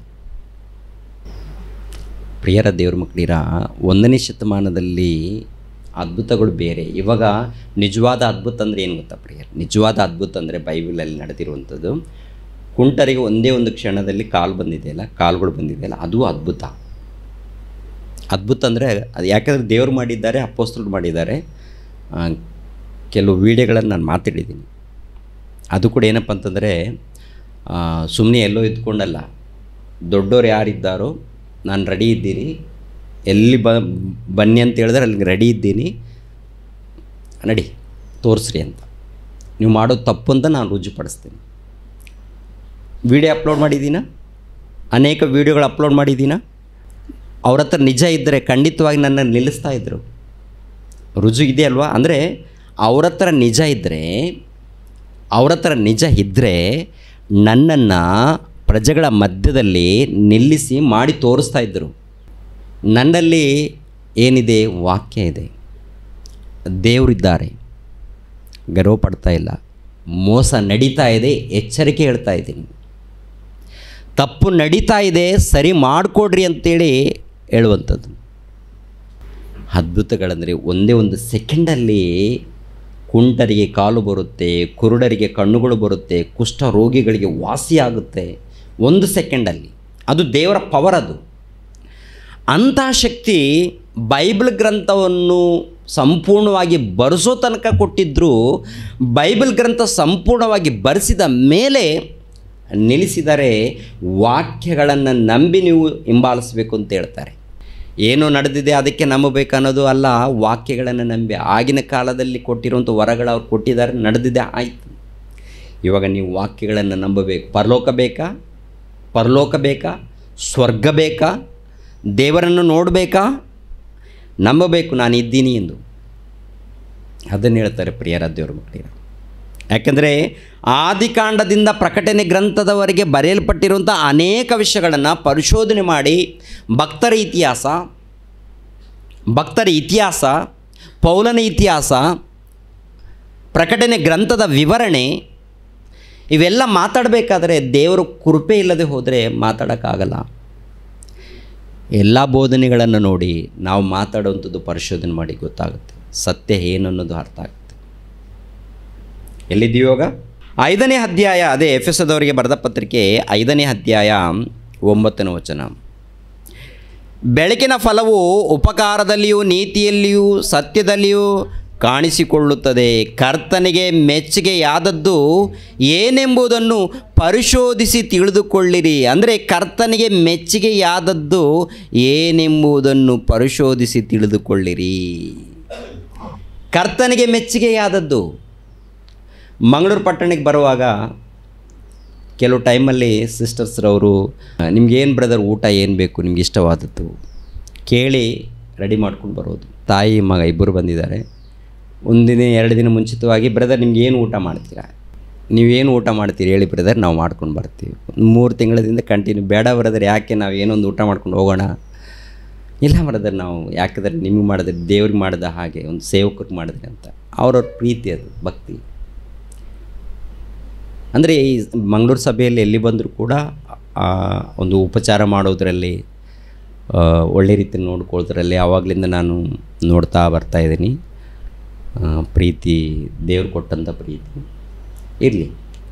ಅಂದರೆ ಒಬ್ಬ ಸೇವಕರಿಗೆ ನಿಮಗೇನು ಬೇಕು ಊಟ ಇಲ್ಲಿ ಅಡ್ಜಸ್ಟ್ ಆಗುತ್ತಾ ಬ್ರದರ್? ಆಯಿತು ಬ್ರದರ್, ಅಡ್ಜಸ್ಟ್ ಆಗುತ್ತೆ. ಎಲ್ಲ ವಿಚಾರ ಮಾಡಿ ತಿಳ್ಕೊಳ್ತೀರಾ. ಮತ್ತು ದೇವರನ್ನ ಇಲ್ಲೇನು ಹೇಳಿದ್ದಾರೆ ನೋಡಿ, ದೇವರು ಹೇಳಿರುವಂಥ ಮಾತು ನೋಡಿ, ಗಮನಿಸ್ರಿ. ಏನಂತಿದೆ ಇಲ್ಲಿ? ಕರ್ತನಿಗೆ ಮೆಚ್ಚುಗೆಯಾದದ್ದು ಏನೆಂಬುದನ್ನು ಪರಿಶೋಧಿಸಿ ತಿಳಿದುಕೊಳ್ಳಿ. ಕರ್ತನಿಗೆ ಮೆಚ್ಚುಗೆಯಾದದ್ದು. ಸೇವಕರಿಗೆ ಏನು ಮೆಚ್ಚುಗೆಯಾಗಿದೆ? ಊಟ, ಏನು ವಸ್ತ್ರಗಳು, ಎಲ್ಲಿ ಇರೋದಕ್ಕೆ ಅನುಕೂಲ ಆಗುತ್ತಾ ಆಗಲ್ವಾ? ಆಯ್ತು, ಕೇಳಿ ತಿಳ್ಕೊಳ್ತೀವಿ. ಅದೇ ಪ್ರಕಾರ ಮನೆಯಲ್ಲಿ ಒಬ್ಬ ತಾಯಿಗೆ ಏನು ಬೇಕು, ತಂದೆಗೆ ಏನು ಬೇಕು, ಮಕ್ಕಳಿಗೆ ಏನು ಬೇಕು, ಅವರಿಗೆ ಏನು ಬೇಕು ಅಂತ ಕೇಳಿ ತಿಳ್ಕೊಳ್ತೀವಿ. ಮತ್ತು ನಮಗೆ ಜನ್ಮ ಕೊಟ್ಟಂಥ, ನನಗೆ ಉಸಿರು ಕೊಟ್ಟಂಥ, ನಮಗೆ ದೇಹವನ್ನು ಕೊಟ್ಟಂಥ, ಜಗತ್ತನ್ನು ಉಂಟು ಮಾಡಿರುವಂಥ ಆ ತಂದೆಯಾದ ದೇವರಿಗೆ ಏನು ಮೆಚ್ಚುಗೆ ಆಗಿದೆಯೋ ಆ ಮೆಚ್ಚುಗೆಯಾದದ್ದನ್ನು ಯಾವತ್ತಾದರೂ ಪರಿಶೋಧನೆ ಮಾಡಿ ನಾವು ತಿಳ್ಕೊಂಡಿದ್ದೀವ? ಯಾವತ್ತಾದರೂ ಪರಿಶೋಧನೆ ಮಾಡಿದ್ದೀವ? ಎಷ್ಟು ವರ್ಷ ಹೋಯಿತು? 20 ವರ್ಷ ವಯಸ್ಸು ಮುಗೀತು ಅಂತ ತಿಳ್ಕೊಳ್ಳೋಣ. ಯೌವನ ಕಾಲ ಬಂತು. ಈ ಯೌವನ ಕಾಲದಲ್ಲಿ ಆಲೋಚನೆ ಏನು? ಹುಡುಗಿಗೆ ಹುಡುಗನ ಆಲೋಚನೆ, ಹುಡುಗನಿಗೆ ಹುಡುಗಿ, ಕುಂತರು ಹುಡುಗಿ, ನಿಂತರು ಹುಡುಗಿ, ಹುಡುಗ ಹುಡುಗಿ. ನಿನಗೇನು ಬೇಕು ಕಣೆ? ಅಲ್ಲಿಗೆ ಹೋಗೋಣ, ಸಿನಿಮಾಕ್ಕೆ ಹೋಗೋಣ, ತಿರುಗಾಡೋಣ, ಇಲ್ಲಂತೀರಾ? ಅಷ್ಟಾಗಿ ಪ್ರಿಯರ ದೇವ್ರ ಮಕ್ಕಳು 50 ವರ್ಷ ವಯಸ್ಸು ಬಂದರೂ ಕೂಡ ಏನ್ರಿ ನಿಮ್ಗೆ ಏನು ಬೇಕು ರೀ? ನಿನ್ನ ಗಂಡನನ್ನು ನೀನು ಕೇಳುವಂಥ ಅಮ್ಮ ನೀನು, ನಿನ್ನ ಹೆಂಡತಿಗೆ ಏನು ಬೇಕು ಅಂತ ಕೇಳುವಂಥ ನೀನು, ನಿನಗೆ ಬದುಕು ಕೊಟ್ಟಂಥ ಆ ತಂದೆಯಾದ ದೇವರನ್ನು ಕುರಿತು ಯಾವತ್ತಾದರೂ ಕೇಳಿದ್ದೀರ? ಹೆಂಡತಿ ಅಂದರೆ ಹೆಂಡತಿಯನ್ನು ಕೊಟ್ಟಿದ್ದಾನೆ, ಗಂಡನಂದರೆ ಗಂಡನನ್ನು ಕೊಟ್ಟಿದ್ದಾನೆ. ಗಂಡನು ಬೇಕು ಅಂತ ನೀನು ಕೇಳಿಲ್ಲಮ್ಮ, ಹೆಂಡತಿ ಬೇಕು ಅಂತ ನೀನು ಕೇಳಿಲ್ಲ. ಕೇಳದೆ ಇದ್ದಾಗ ತಂದೆಯಾದ ದೇವರು ಮುಂಚಿತವಾಗಿ ಏನೇನು ಬೇಕು ಅಂತೇಳಿ ಎಲ್ಲವನ್ನು ಸಿದ್ಧ ಮಾಡಿ ಕೊಟ್ಟಿದ್ದಾರ. ನಿಮಗೇನೇನು ಬೇಕೋ ಎಲ್ಲವನ್ನು ಸಿದ್ಧ ಮಾಡಿ ಕೊಟ್ಟಿರುವಂಥ ನಿಮಗೆ ಮಕ್ಕಳು ಬೇಕಂದರೆ ಮಕ್ಕಳ ಅನುಭವ ನೋಡಿ, ಮಕ್ಕಳ ಅನುಭವ, ಮೊಮ್ಮಕ್ಕಳ ಅನುಭವ, ಅಬ್ಬಬ್ಬ, ಮೊಮ್ಮಕ್ಕಳ ಅನುಭವ ನೋಡಬೇಕು. ತಾತ ಮೊಮ್ಮಗನ ಯಾವ ರೀತಿ ಇರ್ತಾನೋ ಅವನ ಹಾಗೆ ಈತನು ಕೂಡ ಚಿಕ್ಕ ಮಗು ಹಾಕ್ತಾನೆ. ಇವಾಗ ನನ್ನ ಮೊಮ್ಮಗ ಇದ್ದಾನೆ, ಅವನು ಹೋಗ್ತಾ ಇದ್ದರೆ ಅವನ ಥರನೇ ಆಗ್ಬೇಕು ಅನ್ನಿಸ್ತಾ ಇರುತ್ತೆ. ಅಂದರೆ ನಿನಗೆ ತಾತನ ಅನುಭವ, ತಂದೆಯ ಅನುಭವ, ತಾಯಿಯ ಅನುಭವ, ಗಂಡನ ಅನುಭವ, ಹೆಂಡತಿಯ ಅನುಭವ, ಮಕ್ಕಳ ಅನುಭವ, ಇವೆಲ್ಲ ಕೊಡಬೇಕಾದ್ರೆ ಇವೆಲ್ಲ ಕೊಟ್ಟಿದ್ದಾರೆ ಅಂದರೆ ಎಷ್ಟು ಪ್ರೀತಿ ಇದೆ ಒಂದು ಸರಿ ನೀವು ಯೋಚನೆ ಮಾಡಿ. ಎಷ್ಟು ಅದ್ಭುತ ರೀ. ತಾತನ ಅನುಭವ, ತಂದೆ ಅನುಭವ, ತಾಯಿ ಅನುಭವ, ಹೆಂಡತಿ ಅನುಭವ, ಮಕ್ಕಳ ಅನುಭವ, ಎಲ್ಲ ಅನುಭವಗಳನ್ನು ನೀವು ಅನುಭವಿಸಿದ್ದೀರಾ. ಈ ಎಲ್ಲ ಅನುಭವಗಳನ್ನು ಅನುಭವಿಸ್ಬೇಕಾದ್ರೆ ತಂದೆಯಾದ ದೇವರು ಕೊಟ್ಟಂಥ ಭಿಕ್ಷೆ ಅಂತೀರಾ, ನಮ್ಮ ಸ್ವಂತದ್ದಂತೀರಾ? ಅಮ್ಮ, ಅವ್ರು ಕೊಟ್ಟದ್ದ ನಮ್ಮ ಸ್ವಂತದ್ದ? ಅವ್ರು ಕೊಟ್ಟದ್ದು. ಎಲ್ಲವನ್ನು ಅವ್ರು ಕೊಟ್ಟಿರುವಾಗ ಅವ್ರಿಗೋಸ್ಕರ ಏನಮ್ಮ ನೀವು ಆಲೋಚನೆ ಮಾಡ್ತಾ ಇದ್ದೀರಾ? ಏನಯ್ಯ ನೀನು ಆಲೋಚನೆ ಮಾಡ್ತಾ ಇದೀಯಾ? ಏನಪ್ಪ ನೀನು ಯೋಚನೆ, ಏನಪ್ಪ ನಿನ್ನ ಯೋಚನೆ ಏನಪ್ಪ? ಇಲ್ಲಿ ಕರ್ತನಿಗೆ ಮೆಚ್ಚುಗೆಯಾದದ್ದು ಯಾವುದೆಂದು ವಿಚಾರಿಸಿ ತಿಳಿದುಕೊಳ್ಳಿರಿ. ಯಾವುದೆಂದು ಈ ಕಡೆ ಗಮನ ಕೊಡಬೇಕು, ಎಲ್ಲರೂ ಈ ಕಡೆ ಗಮನ, ನಿಮ್ಮ ಗಮನ ಆ ಕಡೆ ಬೇಡ, ಈ ಕಡೆ ಬರಲಿ. ಕರ್ತನಿಗೆ ಮೆಚ್ಚುಗೆಯಾದದ್ದು ಯಾವುದೆಂಬುದನ್ನು ಪರಿಶೋಧಿಸಿ ತಿಳಿದುಕೊಳ್ಳಿರಿ. ಪರಿಶೋಧನೆ ಮಾಡಿ ತಿಳಿದುಕೊಳ್ಳಿರಿ. ಕರ್ತನಿಗೆ ಮೆಚ್ಚುಗೆಯಾದದ್ದು ತಿಳಿದುಕೊಳ್ಳಿರಿ. ನಾವು ದೇವರನ್ನ ನಂಬಿದ್ದೀವಿ ಬ್ರದರ್, ದೇವರನ್ನ ಹಿಂಬಾಲಿಸ್ತಾ ಇದ್ದೀವಿ ಬ್ರದರ್, ದೇವರನ್ನ ಘನಪಡಿಸ್ತಾ ಇದ್ದೀವಿ ಬ್ರದರ್, ದೇವರನ್ನ ಕೊಂಡಾಡ್ತಾ ಇದ್ದೀವಿ ಬ್ರದರ್, ಕಾಣಿಕೆ ಕೊಡ್ತಾ ಇದ್ದೀವಿ ಬ್ರದರ್. ಆದರೆ ಕ್ರಿಯೆಗಳಿಲ್ಲಲ್ಲಮ್ಮ. ನೀವು ಪ್ರಾರ್ಥನೆಗೆ ಬರ್ತಾ ಇದ್ದೀರಿ ಒಳ್ಳೆಯದೇ, ವಾಕ್ಯಗಳನ್ನು ಕೇಳ್ತಾ ಇದ್ದೀರಿ ಒಳ್ಳೆಯದೇ, ಕೊಡ್ತಾ ಇದ್ದೀರಿ ಒಳ್ಳೆಯದೇ, ಇಲ್ಲಂತಲ್ಲ, ಅದರಲ್ಲಿ ಒಂದು ಭಾಗ ಅದು. ಮತ್ತೇನು ಕ್ರಿಯೆಗಳಿರಬೇಕಲ್ಲ. ಅಂದರೆ ತಿಮೋಥಿಯನಿಗೆ ಬರೆದ 2ನೇ ಪತ್ರಿಕೆಯಲ್ಲಿ ನೋಡಿದ್ದೇವೆ, ಅಲ್ಲಿ ಏನಿರುತ್ತೆ ಅಂತ ನೋಡುವಾಗ ಆ ಗುಣಗಳು ಇವಾಗಲೂ ಕೂಡ ಕ್ರಿಸ್ತನನ್ನು ನಂಬಿದ ಮೇಲೆ ಕೂಡ ಇವಾಗಲೂ ಕೂಡ ಅಂಥ ಗುಣಗಳು ಕಾಣ್ತಾ ಇರುತ್ತೆ, ಅಂಥ ಗುಣಗಳು ಕಾಣ್ತಾ ಇರುತ್ತೆ. ಇನ್ನೊಂದು ವಚನ ಕೂಡ ನೋಡೋಣ. ರೋಮಾಪುರದವರಿಗೆ ಬರೆದ ಪತ್ರಿಕೆ 13ನೇ ಅಧ್ಯಾಯ, ರೋಮಾಪುರದವರಿಗೆ ಬರೆದ ಪತ್ರಿಕೆ 13ನೇ ಅಧ್ಯಾಯ 11ನೇ ವಚನವನ್ನು ನೋಡಿ ಪ್ರಿಯರೇ. ರೋಮಾಪುರದವರಿಗೆ ಬರೆದ ಪತ್ರಿಕೆ 13ನೇ ಅಧ್ಯಾಯ 11ನೇ ವಚನವನ್ನು ಇದೆಯಾ? ಈಗಿನ ಕಾಲವು ನಿದ್ದೆಯಿಂದ ಎಚ್ಚರವಾಗತಕ್ಕ ಕಾಲವೆಂದು ಅರಿತು ಇದನ್ನೆಲ್ಲ ಮಾಡಿರಿ. ನಾವು ಕ್ರಿಸ್ತನನ್ನು ಮೊದಲು ನಂಬಿದ ಕಾಲದಲ್ಲಿ ಇದ್ದದಕ್ಕಿಂತ ಈಗ ನಮ್ಮ ವಿಮೋಚನೆಯು ಹತ್ತಿರವಾಯಿತು. ഇരുಳು ಬಹಳ ಮಟ್ಟಿಗೆ ಕಳೆಯಿತು, ಹಗಲು ಸಮೀಪವಾಯಿತು. ಕತ್ತಲಿಗೆ ಅನುಗುಣವಾದ ಕೃತ್ಯಗಳನ್ನು ಬಿಟ್ಟು ಬೆಳಕಿಗೆ ಅನುಗುಣವಾದ ಆಯುಧಗಳನ್ನು ಧರಿಸಿಕೊಳ್ಳೋಣ. ಬೆಳಕಿಗೆ ಅನುಗುಣವಾದ ಆಯುಧಗಳನ್ನು ಧರಿಸಿಕೊಳ್ಳೋಣ. ಕತ್ತಲಿಗೆ ಸಂಬಂಧಪಟ್ಟದ್ದೇನು? ದುಂದೌತನ, ಕುಡುಕತನಗಳಲ್ಲಿ ಆಗಲಿ, ಕಾಮವಿಲಾಸ, ನಿರ್ಲಜ್ಜ ಕೃತ್ಯಗಳಲ್ಲಿ ಆಗಲಿ, ಜಗಳ, ಹೊಟ್ಟೆಕಿಚ್ಚುಗಳಲ್ಲಿ ಆಗಲಿ ಕಾಲ ಕಳೆಯದೆ ಹಗಲು ಹೊತ್ತಿಗೆ ತಕ್ಕ ಹಾಗೆ ಮಾನಸ್ಥರಾಗಿ ನಡೆದುಕೊಳ್ಳೋಣ. ದೇಹದ ಆಶೆಗಳನ್ನು ಪೂರೈಸುವುದಕ್ಕಾಗಿ ಚಿಂತಿಸದೆ ಕರ್ತನಾದ ಯೇಸು ಕ್ರಿಸ್ತನನ್ನು ಧರಿಸಿಕೊಳ್ಳಿರಿ ಅಂತ ಹೇಳ್ತಾರೆ. ಕರ್ತನಾದ ಯೇಸು ಕ್ರಿಸ್ತನನ್ನು ಧರಿಸಿಕೊಳ್ಳಿರಿ ಅಂದರೆ ಈ ಸಮಾಜದಲ್ಲಿ ನೋಡುವಾಗ ಕೆಲವು ಪ್ರಾಂತದಲ್ಲಿ ಏನ್ರಿ ಕ್ರಿಸ್ತನನ್ನು ನಂಬಿರ್ತಾರೆ, ಆಮೇಲೆ ಕುಡುಕುತನ ಇದೆ, ದುಂದೌತನ ಇದೆ, ಕಾಮವಿಲಾಸ ಇದೆ. ಅಂದರೆ ಕಾಮಕತ್ವಕ್ಕೆ ಸಂಬಂಧಪಟ್ಟಂಥ ಗುಣಗಳು,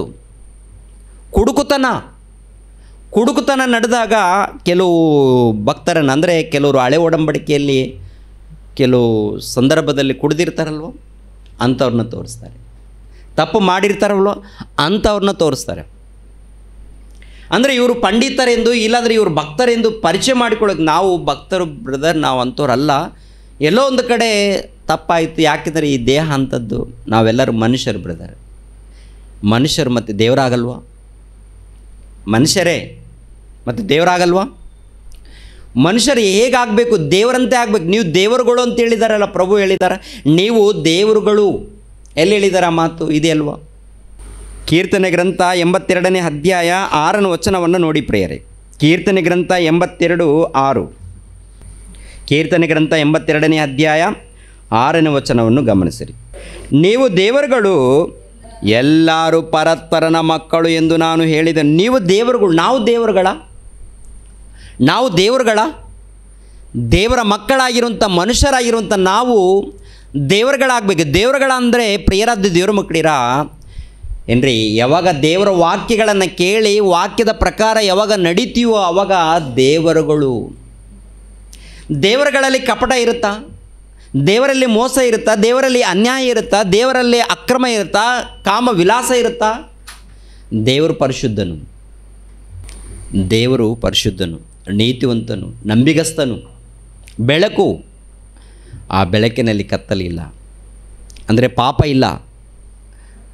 ಪ್ರತಿಯೊಬ್ಬರಲ್ಲಿ ಕೂಡ ಹಾಗೆ ಕಾಣಬೇಕು ಅನ್ನೋದನ್ನೇ ದೇವರ ಉದ್ದೇಶ, ಪ್ರತಿಯೊಬ್ಬರಲ್ಲಿ.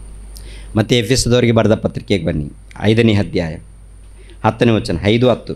ಕರ್ತನಿಗೆ ಮೆಚ್ಚುಗೆಯಾದದ್ದು ಏನೆಂಬುದನ್ನು ಪರಿಶೋಧಿಸಿ ತಿಳಿದುಕೊಳ್ಳಿರಿ. ಕತ್ತಲೆಗೆ ಸಂಬಂಧವಾದ ಕೃತ್ಯಗಳಿಂದ ಯಾವ ಪ್ರಯೋಜನವೂ ಬರಲಾರದು. ಅವುಗಳಲ್ಲಿ ಪಾಲುಗಾರರಾಗಿರದೆ ಅವುಗಳನ್ನು ಬಯಲಿಗೆ ತಂದು ಖಂಡಿಸಿರಿ. ಆ ಜನರು ರಹಸ್ಯವಾಗಿ ನಡೆಸುವ ಕೆಲಸಗಳನ್ನು ಕುರಿತು ಮಾತಾಡುವವರಾದರೂ ನಾಚಿಕೆಗೆ ಕಾರಣವಾಗಿದೆ. ಬೆಳಕಿನಿಂದ ಎಲ್ಲ ಕೃತ್ಯಗಳ ನಿಜ ಗುಣ ತೋರಿಬರುತ್ತದೆ. ಆದ್ದರಿಂದ ಕೆಟ್ಟದ್ದೇ ಎಂದು ಕಾಣಿಸುವುದು.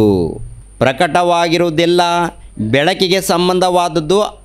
ಆದುದರಿಂದ ನಿದ್ರೆ ಮಾಡುವವನೇ ಎಚ್ಚರವಾಗಿರು, ಸತ್ತವರನ್ನು ಬಿಟ್ಟು ಹೇಳು, ಕ್ರಿಸ್ತನು ನಿನಗೆ ಪ್ರಕಾಶ ಕೊಡುವನು ಎಂದು ಹೇಳಿದನು. ಅಂದರೆ ಮೇಲ್ಗಡೆ ವಚನದಲ್ಲಿ ನೋಡುವಾಗ ಪ್ರಿಯರಾದ ದೇವರ ಮಕ್ಕಳಿರ, ಕತ್ತಲೆಗೂ ಬೆಳಕಿಗೂ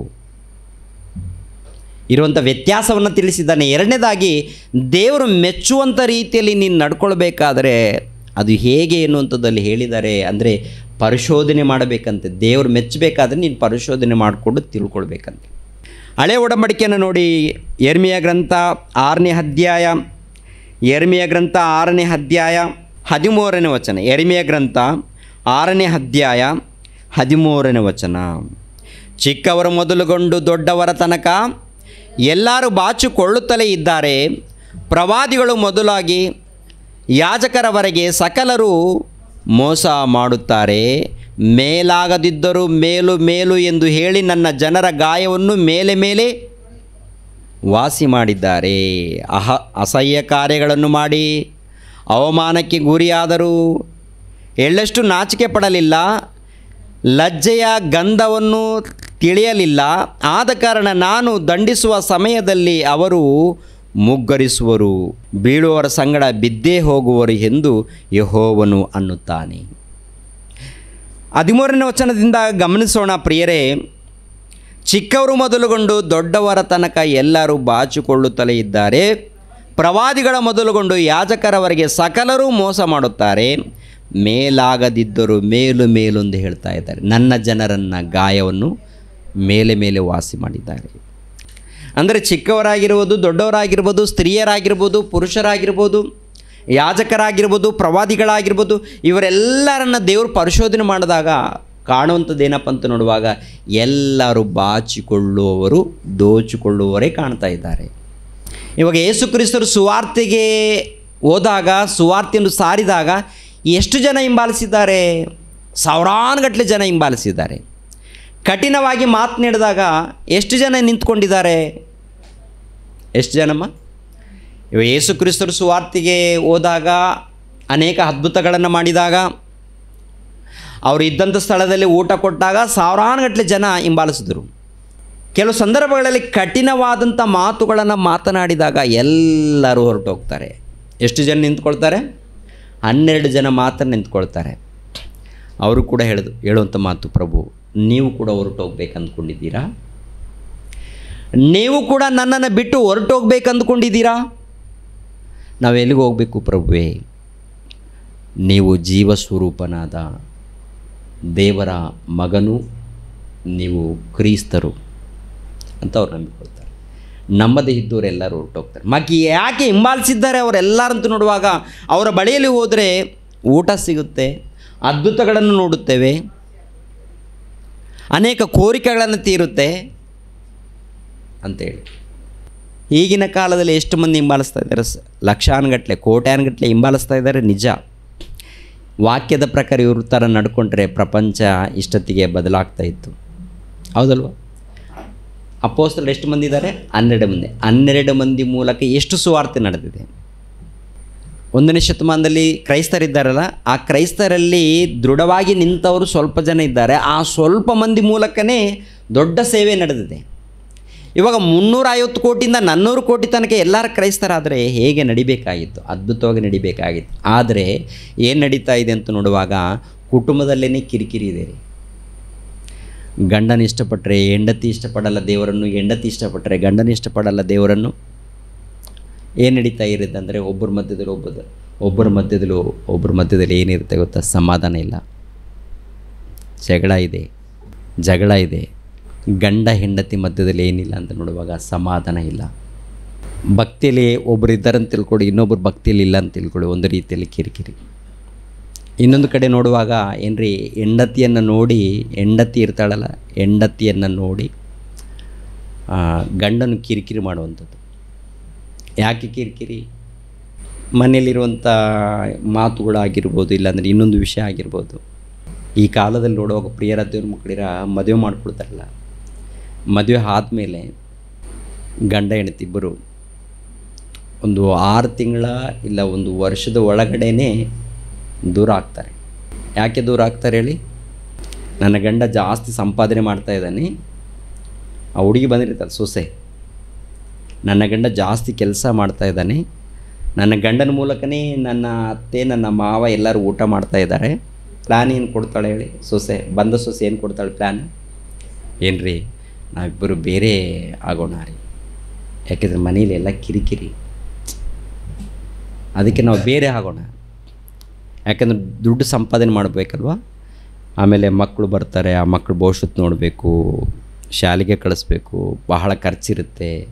ನಿಮ್ಮ ತಂದೆ ತಾಯಿ ನೋಡ್ಕೊಳ್ಳೋದು ಯಾಕೆ? ಹೊರಗಡೆ ಹೋಗೋಣ, ಅಲ್ಲಿ ಸಂಪಾದನೆ ಮಾಡ್ಕೊಂಡು ಚೆನ್ನಾಗಿರೋಣ ಅಂತೇಳಿ ತಂದೆ ತಾಯಿಗಳನ್ನು ದೂರ ಮಾಡ್ಕೊಂಡವ್ರು ಇದ್ದಾರಂತೀರಲ್ವಂತೀರ? ತುಂಬ ಜನ ಇದ್ದಾರೆ. ಸೊಸೆ ಆಗಿ ಹೇಳ್ಬೋದಾ? ಸೊಸೆ ಅಂದರೆ ಹೆಂಡತಿ ಮಾತನ್ನು ಕೇಳಿ ಈ ಮನುಷ್ಯ ಹೊರಗಡೆ ಹೋಗ್ಬೋದಾ? ಅಲ್ಲ ಕಣೆ, ಚಿಕ್ಕವರಿದ್ದಾಗಲಿಂದ ಬೆಳೆಸಿದ್ದಾರೆ, ಕಷ್ಟಪಟ್ಟಿದ್ದಾರೆ, ನೋಡಿಕೊಳ್ಳೋಣ ಅಂತೇಳಿ ಹೇಳಿ ಸರಿ ಮಾಡ್ಕೋಬೇಕಲ್ವ. ಎಲ್ಲಿ ನಡೀತಾ ಇದೆ ಅಂದರೆ ಎಲ್ಲೋ ಒಂದು ಕಡೆ ನಡೀತಾ ಇದ್ದಾರೆ. ಭಕ್ತರ ಕುಟುಂಬದಲ್ಲಿ ಎಲ್ಲೋ ಒಂದು ಕಡೆ ನಡೀತಾ ಇದೆ. ಕ್ರೈಸ್ತರ ಕುಟುಂಬದಲ್ಲೇ ಇಂಥ ದೌರ್ಜನ್ಯಗಳು, ಇಂಥ ಅನ್ಯಾಯಗಳು ನಡೀತಾ ಇದೆ, ತುಂಬ ಕಡೆ ನಡೀತಾ ಇದೆ. ಒಬ್ರಿಗೊಬ್ಬರು ಸಮಾಧಾನ ಇಲ್ಲ. ಕಾರಣ ಏನಪ್ಪ ಅಂತ ನೋಡುವಾಗ ವಾಕ್ಯ ಅರ್ಥ ಆಗಿಲ್ಲ. ಏನು ಕೇಳಿದ್ದಾರೆ ಅಂತ ನೋಡುವಾಗ ಏನು ಬಂದಿದ್ದಾರೆ, ಕೇಳಿದ್ದಾರೆ, ಹೊರಟೋಗ್ತಾರೆ. ಹಾಗಲ್ಲ, ನಾವು ಬದಲಾಗಬೇಕು. ಪ್ರತಿಯೊಂದು ಕುಟುಂಬದಲ್ಲಿ ಬದಲಾಗಬೇಕು. ಮೊಟ್ಟ ಮೊದಲು ದೇವರು ನಮ್ಮನ್ನು ಇಷ್ಟಪಡಬೇಕಾದ್ರೆ ಪ್ರಿಯರ ದೇವ್ರ ಮಕ್ಕಳಿಗೆ ನಮ್ಮ ಹೃದಯ ಯಥಾರ್ಥವಾಗಿರಬೇಕು. ಮೊಟ್ಟ ಮೊದಲು ನಮ್ಮ ಹೃದಯ ಯಥಾರ್ಥವಾಗಿರಬೇಕು. ಕುಟುಂಬ ಇದೆಯಲ್ಲ, ಆ ಕುಟುಂಬದಲ್ಲಿ ಕೂಡ ಆ ಕುಟುಂಬವನ್ನು ಕಾಪಾಡುವಂಥ ರೀತಿಯಲ್ಲಿ ಇರಬೇಕು. ಇವಾಗ ಗಂಡನು ದೇವರನ್ನ ನಂಬಿಕೊಂಡಿದ್ದಾನೆ, ಹೆಂಡತಿ ನಂಬಿಕೊಂಡಿಲ್ಲ ಅಂದರೆ ಗಂಡನು ತನ್ನ ಕುಟುಂಬವನ್ನು ಕಾಪಾಡಿಕೊಳ್ಳೋದಕ್ಕೆ ಪ್ರಯತ್ನ ಮಾಡಬೇಕು. ತನ್ನ ಮಕ್ಕಳನ್ನು, ತನ್ನ ಕುಟುಂಬವನ್ನು, ಮೊಟ್ಟ ಮೊದಲು ತನ್ನನ್ನು ತಾನು. ಇವಾಗ ನಾನಿದ್ದೀನಿ ಹೇಳೋದು ಮಾತ್ರವಲ್ಲ, ಮೊಟ್ಟ ಮೊದಲು ನಾನು ಆಲೋಚನೆಯನ್ನು, ನನ್ನಲ್ಲಿ ಏನಾದರೂ ತಪ್ಪು ನಡೀತಾ ಇದೆಯಾ, ನನ್ನನ್ನು ನಾನು ಪರಿಶೋಧನೆ ಮಾಡಿಕೊಂಡು ಆನಂತರ ನನ್ನ ಕುಟುಂಬವನ್ನು ನೋಡಿಕೊಂಡು, ನನ್ನ ಕುಟುಂಬದಲ್ಲಿ ಎಲ್ಲಾದರೂ ತಪ್ಪು ನಡೀತಾ ಇದೆ, ತಪ್ಪು ನಡೆದಾಗ ಅದನ್ನು ಸರಿ ಮಾಡಿಕೊಂಡು ಹೋಗಬೇಕು. ದೇವ್ರನ್ನ ಮೆಚ್ಚಿಸಬೇಕಾದ್ರೆ ಸುಲಭನಾ? ಇವಾಗ ದೇವ್ರು ಮೆಚ್ಚಬೇಕಾದ್ರೆ ಮೊಟ್ಟ ಮೊದಲು ನನ್ನನ್ನು ನಾನು ಪರಿಶೋಧನೆ ಮಾಡ್ಕೋಬೇಕಾ, ಅಥವಾ ಹೊರಗಡೆ ಬಂದು ನಾನು ವಾಕ್ಯ ಹೇಳಬೇಕು, ನಾನು ಸಿದ್ಧನಾಗಬೇಕು, ಅದಕ್ಕೆ ವಾಕ್ಯ ನಾನು ರೆಡಿ ಆಗ್ತೀನಿ ಹೇಳಿ ಓದ ಮೇಲೆ ಆಮೇಲೆ ನನ್ನ ತಪ್ಪು ಕಾರ್ಯಕ್ರಮದಲ್ಲಿ ಇದ್ದಾಗ ದೇವ್ರು ಮೆಚ್ಚುತ್ತಾರ? ಲೋಕದ ರೀತಿಯಲ್ಲಿ, ಲೋಕದ ಒಂದು ಅನುಕೂಲವಾಗಿದ್ದಾಗ ದೇವ್ರು ನನ್ನನ್ನು ಮೆಚ್ಚುತ್ತಾರ? ದೇವ್ರು ಮೆಚ್ಚಬೇಕಾದ್ರೆ ದೇವ್ರ ಹತ್ರ ನಾನು, ನನ್ನ ಸಂಭಾಷಣೆ ಹೇಗಿದೆ, ನನ್ನ ಪ್ರವರ್ತನೆ ಹೇಗಿದೆ, ನನ್ನ ಭಕ್ತಿ ಹೇಗಿದೆ, ಮೊಟ್ಟ ಮೊದಲು ನನ್ನನ್ನು ನಾನು ನೋಡಿಕೊಂಡ್ರೆ ಆಗುತ್ತಾ ಅಥವಾ ನಿಮ್ಮನ್ನು ನೋಡಿದ್ರೆ ಆಗುತ್ತಾ? ಮೊಟ್ಟ ಮೊದಲು ನನ್ನನ್ನು ನಾನು ಪರಿಶೋಧನೆ ಮಾಡಿಕೊಂಡು, ನನ್ನ ಭಕ್ತಿಯಲ್ಲಿ ಇದ್ದಿನ ಇಲ್ಲವಂತ ನೋಡಿಕೊಂಡು, ತಪ್ಪುಗಳಿದ್ದರೆ ಸರಿ ಮಾಡಿಕೊಂಡು, ಆಮೇಲೆ ಕುಟುಂಬವನ್ನು ಸರಿಪಡಿಸಿಕೊಂಡು, ಆಮೇಲೆ ಸಭೆಯನ್ನು ಸರಿ ಮಾಡಬೇಕಾಗುತ್ತೆ. ಬೋಧಕರೆಲ್ಲಿದ್ದಾರೆ? ತಮ್ಮನ್ನು ತಾವು ಸರಿ ಮಾಡ್ಕೊಳ್ಳಲ್ಲ, ತಮ್ಮನ್ನು ತಾವು ಸರಿ ಮಾಡಿಕೊಳ್ಳೋರು ಕಾಣೋದಿಲ್ಲ.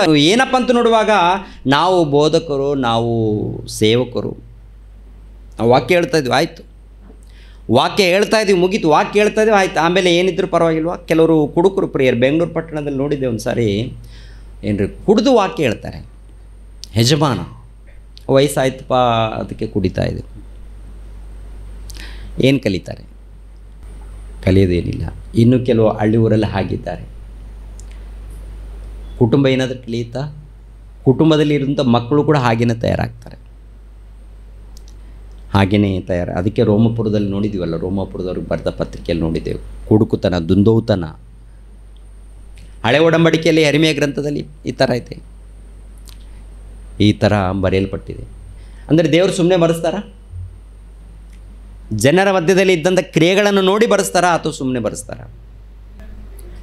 ಚಿಕ್ಕವರು ಮೊದಲುಗೊಂಡು ದೊಡ್ಡವರ ತನಕ ಎಲ್ಲರೂ ಬಾಚಿಕೊಳ್ಳುತ್ತಲೇ ಇದ್ದಾರೆ. ಪ್ರವಾದಿಗಳು ಮೊದಲುಗೊಂಡು ಯಾಜಕರ ತನಕ ಸಕಲರು ಮೋಸ ಮಾಡುತ್ತಲೇ ಇದ್ದಾರೆ. ಮೇಲಾಗದಿದ್ದರೂ ಮೇಲು ಮೇಲು ಅಂತ ಹೇಳಿ ನನ್ನ ಜನರ ಗಾಯವನ್ನು ಮೇಲೆ ಮೇಲೆ ವಾಸಿ ಮಾಡಿದ್ದಾರೆ. ಅಸಹ್ಯ ಕಾರ್ಯಗಳನ್ನು ಮಾಡಿ ಅವಮಾನಕ್ಕೆ ಗುರಿಯಾದರೂ ಎಳ್ಳಷ್ಟು ನಾಚಿಕೆ ಪಡಲಿಲ್ಲ, ಲಜ್ಜೆಯ ಗಂಧವನ್ನು ತಿಳಿಯಲಿಲ್ಲ. ಆದ ಕಾರಣ ನಾನು ದಂಡಿಸುವ ಸಮಯದಲ್ಲಿ ಅವರು ಮುಗ್ಗರಿಸುವರು, ಬೀಳುವವರ ಸಂಗಡ ಬಿದ್ದೇ ಹೋಗುವರು ಎಂದು ಯೆಹೋವನು ಅನ್ನುತ್ತಾನೆ.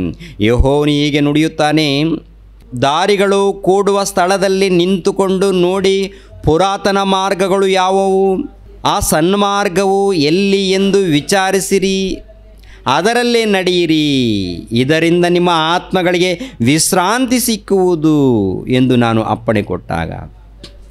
ಅಂದರೆ ಸನ್ಮಾರ್ಗ ಅಂದರೆ ಮಾರ್ಗಗಳು ಅಂದಾಗ ಮಂಗಳೂರು ಪಟ್ಟಣದಲ್ಲಿ ಈ ಬಲ್ಮಠ ಎನ್ನುವಂಥ ಈ ಪ್ರಾಂತದಲ್ಲಿ ಶಾಂತಿ ನಿಲಯ, ಈ ಶಾಂತಿ ನಿಲಯ ಹತ್ತಿರ ಸಹೋದಯ.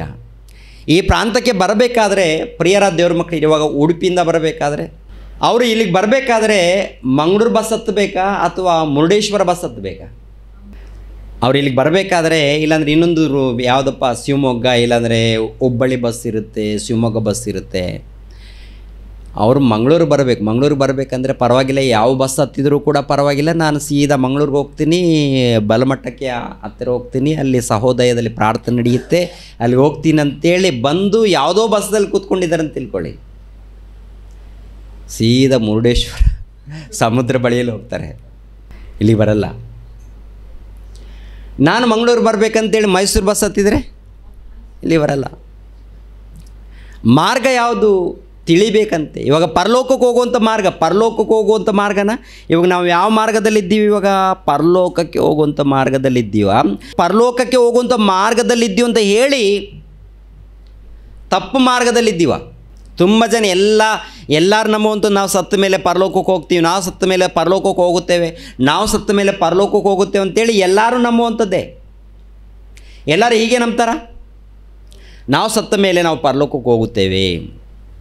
ನಿಮ್ಮ ಕ್ರೈಸ್ತರ ಇಲ್ಲಿ ದೀಕ್ಷೆ ಸ್ನಾನನೇ ಪಡ್ಕೊಂಡಿಲ್ಲ ರೀ, ಇನ್ನು ಕೆಲವರು ದೀಕ್ಷೆ ಸ್ನಾನನೇ ಪಡ್ಕೊಂಡಿಲ್ಲ, ನಾವು ಸತ್ತ ಮೇಲೆ ಪರಲೋಕಕ್ಕೆ ಹೋಗುತ್ತೇವೆ ಅಂತೇಳಿ ನಂಬಿಕೊಳ್ಕೊಂಡಿದ್ದಾರೆ. ದೇವರು ಹೇಳಿದಾರ, ಪ್ರಭು ಹೇಳಿದಾರ, ನಂಬಿ ದೀಕ್ಷಾ ಸ್ನಾನ ಪಡ್ಕೊಂಡ್ರೇ ನಿಮಗೆ ರಕ್ಷಣೆ ಬರುತ್ತಂತ ಹೇಳಿದಾರ, ಹೇಳಿಲ್ವಾ? ಕೆಲವರು ನಂಬೇ ಇಲ್ಲ, ಕೆಲವರು ದೀಕ್ಷಾ ಸ್ನಾನ ಪಡ್ಕೊಂಡೇ ಇಲ್ಲ, ಅಂದರೆ ಕ್ರಿಸ್ತನ ಮಾರ್ಗದಲ್ಲಿ ಬಂದೇ ಇಲ್ಲ. ಆದರೆ ಯಾವುದೊಂದು ಮಾರ್ಗದಲ್ಲಿದ್ದಾರೆ, ಆ ಮಾರ್ಗ ಪರಲೋಕಕ್ಕೆ ಹೋಗುವಂಥ ಮಾರ್ಗ ಅಂದುಕೊಳ್ತಾ ಇದ್ದಾರೆ, ಆದರೆ ಸರಿಯಾದ ಮಾರ್ಗದಲ್ಲಿಲ್ಲ. ಅದಕ್ಕೆ ಇಲ್ಲಿ ಹೇಳುವಂಥ ಮಾತೇನಂತ ನೋಡುವಾಗ, ಪ್ರಿಯರಾದ ದೇವರ ಮಕ್ಕಳಿರ, ಯೆಹೋವನು ಹೀಗೆ ನುಡಿಯುತ್ತಾನೆ, ದಾರಿಗಳು ಕೂಡುವ ಸ್ಥಳದಲ್ಲಿ ನಿಂತುಕೊಂಡು ನೋಡಿ, ಪುರಾತನ ಮಾರ್ಗಗಳು ಯಾವುವು, ಆ ಸನ್ಮಾರ್ಗವು ಎಲ್ಲಿ ಎಂದು ವಿಚಾರಿಸಿ ಅದರಲ್ಲೇ ನಡೆಯಿರಿ. ಸನ್ಮಾರ್ಗವು ಯಾವುದು? ಸನ್ಮಾರ್ಗ ಅಂದರೆ ಆ ಸನ್ಮಾರ್ಗದಲ್ಲಿ ವಿಚಾರಿಸಿ, ಸನ್ಮಾರ್ಗದಲ್ಲಿ ನಡಿಬೇಕು, ಅದನ್ನು ವಿಚಾರಿಸಿ ತಿಳಿದುಕೊಳ್ಳ್ರಿ. ಸನ್ಮಾರ್ಗ ಯಾವುದು? ಸೈತಾನ ಏನು ಮಾಡಿದ್ದಾನೆಂದರೆ, ನೀವು ಈ ಥರ ಹೋಗಿ ಅಂತೇಳಿ ಟೋಟಲ್ ಭೂಲೋಕದಲ್ಲಿ ಅನೇಕ ದಾರಿಗಳನ್ನು ಉಂಟು ಮಾಡಿದ್ದಾನೆ. ಆ ದಾರಿಗಳಲ್ಲಿ ಅನೇಕ ನಡೀತಾ ಇದ್ದಾರೆ. ಇವಾಗ ದೇವರ ಮಕ್ಕಳಿಂದ ಕರೆಯಲ್ಪಡುತ್ತಿರುವಂಥ ನಮ್ಮ ಮಧ್ಯದಲ್ಲಿ ಬೈಬಲ್ ಬಂದಿದೆ, ದೇವರ ವಾಕ್ಯ ಬಂದಿದೆ, ಆದರೆ ಮಾರ್ಗ ಯಾವ ಮಾರ್ಗದಲ್ಲಿದ್ದೀವಿ ಅಂತ ನೋಡುವಾಗ ಇವ್ರದೊಂದು ದಾರಿ, ಅವ್ರದ್ದೊಂದು ದಾರಿ, ಟೋಟಲ್ ಅನೇಕ ದಾರಿಗಳು ಬಂದಿದೆ ನಮ್ಮ ಮಧ್ಯದಲ್ಲಿ. ಸತ್ಯದ ದಾರಿ ಬೇಕು. ಸತ್ಯದ ದಾರಿ, ಸತ್ಯ ಮಾರ್ಗ, ನಿಮ್ಮನ್ನು ಪರಲೋಕಕ್ಕೆ ನಡೆಸುವಂಥ ಮಾರ್ಗ, ಪರಲೋಕಕ್ಕೆ ಸೇರುವಂಥ ಮಾರ್ಗ ಬೇಕು. ಆ ಪರಲೋಕಕ್ಕೆ ಸೇರುವಂಥ ಮಾರ್ಗದಲ್ಲಿ ನಾವು ನಿಂತಿದ್ದೀವಾ? ನಾವಿದ್ದೀವಾ? ನೀವೇ ಆಲೋಚನೆ ಮಾಡಿ ಪ್ರಿಯರಾದ ದೇವ್ರ ಮಕ್ಕಳಿಗೆ. ಅನೇಕರು ದೀಕ್ಷಾ ಸ್ಥಾನ ಪಡ್ಕೊಂಡಿಲ್ಲ, ಮತ್ತು ಎಲ್ಲಿಗೆ ಹೋಗ್ತಾರೆ? ಯಾವ ಮಾರ್ಗದಲ್ಲಿದ್ದಾರೆ? ವಾಕ್ಯದ ಪ್ರಕಾರ ಹೇಳುತ್ತೆ ಖಂಡಿತವಾಗಿ ದೀಕ್ಷಾ ಸ್ಥಾನ ಪಡ್ಕೊಳ್ಳೇಬೇಕು ಅಂತ ಹೇಳುತ್ತೆ. ದೀಕ್ಷಾ ಸ್ಥಾನ ಇದುವರೆಗೂ ಕೂಡ ತೆಗೆದುಕೊಂಡಿಲ್ಲ. ಗತಿ ಏನು? ಅವರ ಗತಿ ಏನು? ಅದಕ್ಕೆ ಮೊಟ್ಟ ಮೊದಲು ಪ್ರಿಯರಾದ ದೇವ್ರ ಮಕ್ಕಳಿರ, ದೇವರನ್ನು ಮೆಚ್ಚಿಸಬೇಕಾದ್ರೆ, ದೇವರು ಮೆಚ್ಚುವಂಥ ರೀತಿಯಲ್ಲಿ ನಾವು ನಡ್ಕೊಳ್ಬೇಕಾದ್ರೆ ಆತನ ಮಾರ್ಗ ಯಾವುದಂತ ಮೊಟ್ಟ ಮೊದಲು ತಿಳ್ಕೊಳ್ಬೇಕು ಅಂತಾರೆ. ನಾವು ಬ್ರದರ್ ಬಂದಿದ್ದೀವಿ, ನಂಬಿದ್ದೀವಿ ಕರೆಕ್ಟು, ಮತ್ತು ಆತನ ಮಾರ್ಗದಲ್ಲಿ ನಿಂತಿದ್ದೀವಿ. ನಿಂತ ಮೇಲೆ ಅದರಲ್ಲಿ ಆ ಮಾರ್ಗದಲ್ಲೇ ನಡೀತಾ ಇದ್ದೀವಾ? ಅಥವಾ ಸೈತಾನ್ ಏನಾದರೂ ಹೇಳ್ಕೊಂಡಿದ್ದಾನ? ಅವನೇನಾದರೂ ಎಳೆದಿದ್ದಾನ? ಅವನು ಎಳೆಯೋದಕ್ಕೆ ಅನೇಕ ಅವಕಾಶಗಳಿದೆಯಲ್ವ? ಹೆಂಡತಿ ಮೂಲಕ, ಮಕ್ಕಳ ಮೂಲಕ, ಇಲ್ಲಾಂದರೆ ಯಾವುದೋ ಒಂದು ರೀತಿಯಲ್ಲಿ ಎಳಿತಾ ಇರ್ತಾನೆ ಲೋಕದ ಆಸೆಗಳಲ್ಲಿ. ಅವಾಗ ಒಂದು ಸರಿ ನಮ್ಮನ್ನು ನಾವು ಪರಿಶೋಧನೆ ಮಾಡ್ಕೋಬೇಕು. ಯಾಕೆಂದರೆ ನಾವು ಎಲ್ಲರನ್ನ ಪ್ರೀತಿಸೋಣ, ಹೊಟ್ಟೆ ತುಂಬ ಊಟ ಮಾಡೋಣ, ಏನು ತಪ್ಪೇನಿಲ್ಲ. ಒಳ್ಳೆ ಊಟ ಮಾಡೋಣ, ಒಳ್ಳೆ ವಸ್ತ್ರಗಳನ್ನು ಧರಿಸ್ಕೊಳ್ಳೋಣ, ಒಳ್ಳೆ ರೀತಿಯಿಂದ ಜೀವಿಸೋಣ. ನಮ್ಮ ಭಕ್ತಿ ವಾಕ್ಯದ ಪ್ರಕಾರ ಇದೆಯಾ ಇಲ್ವಾ? ನಮ್ಮ ಮಾರ್ಗ ಅಂದರೆ ನಾವು ನಡೆಯುವಂಥ ಮಾರ್ಗ ಸತ್ಯದ ಮಾರ್ಗದಲ್ಲಿದ್ದೀವಾ, ಸನ್ಮಾರ್ಗದಲ್ಲಿದ್ದೀವಾ ಎಂದೇಳಿ ನಮ್ಮನ್ನು ನಾವು ಪರಿಶೋಧನೆ ಮಾಡಿಕೊಳ್ಬೇಕಾಗತ್ತೆ. ಪರಿಶೋಧನೆ ಅದನ್ನೇ ಹೇಳ್ತಾ ಇದ್ದಾರೆ ಇಲ್ಲಿ.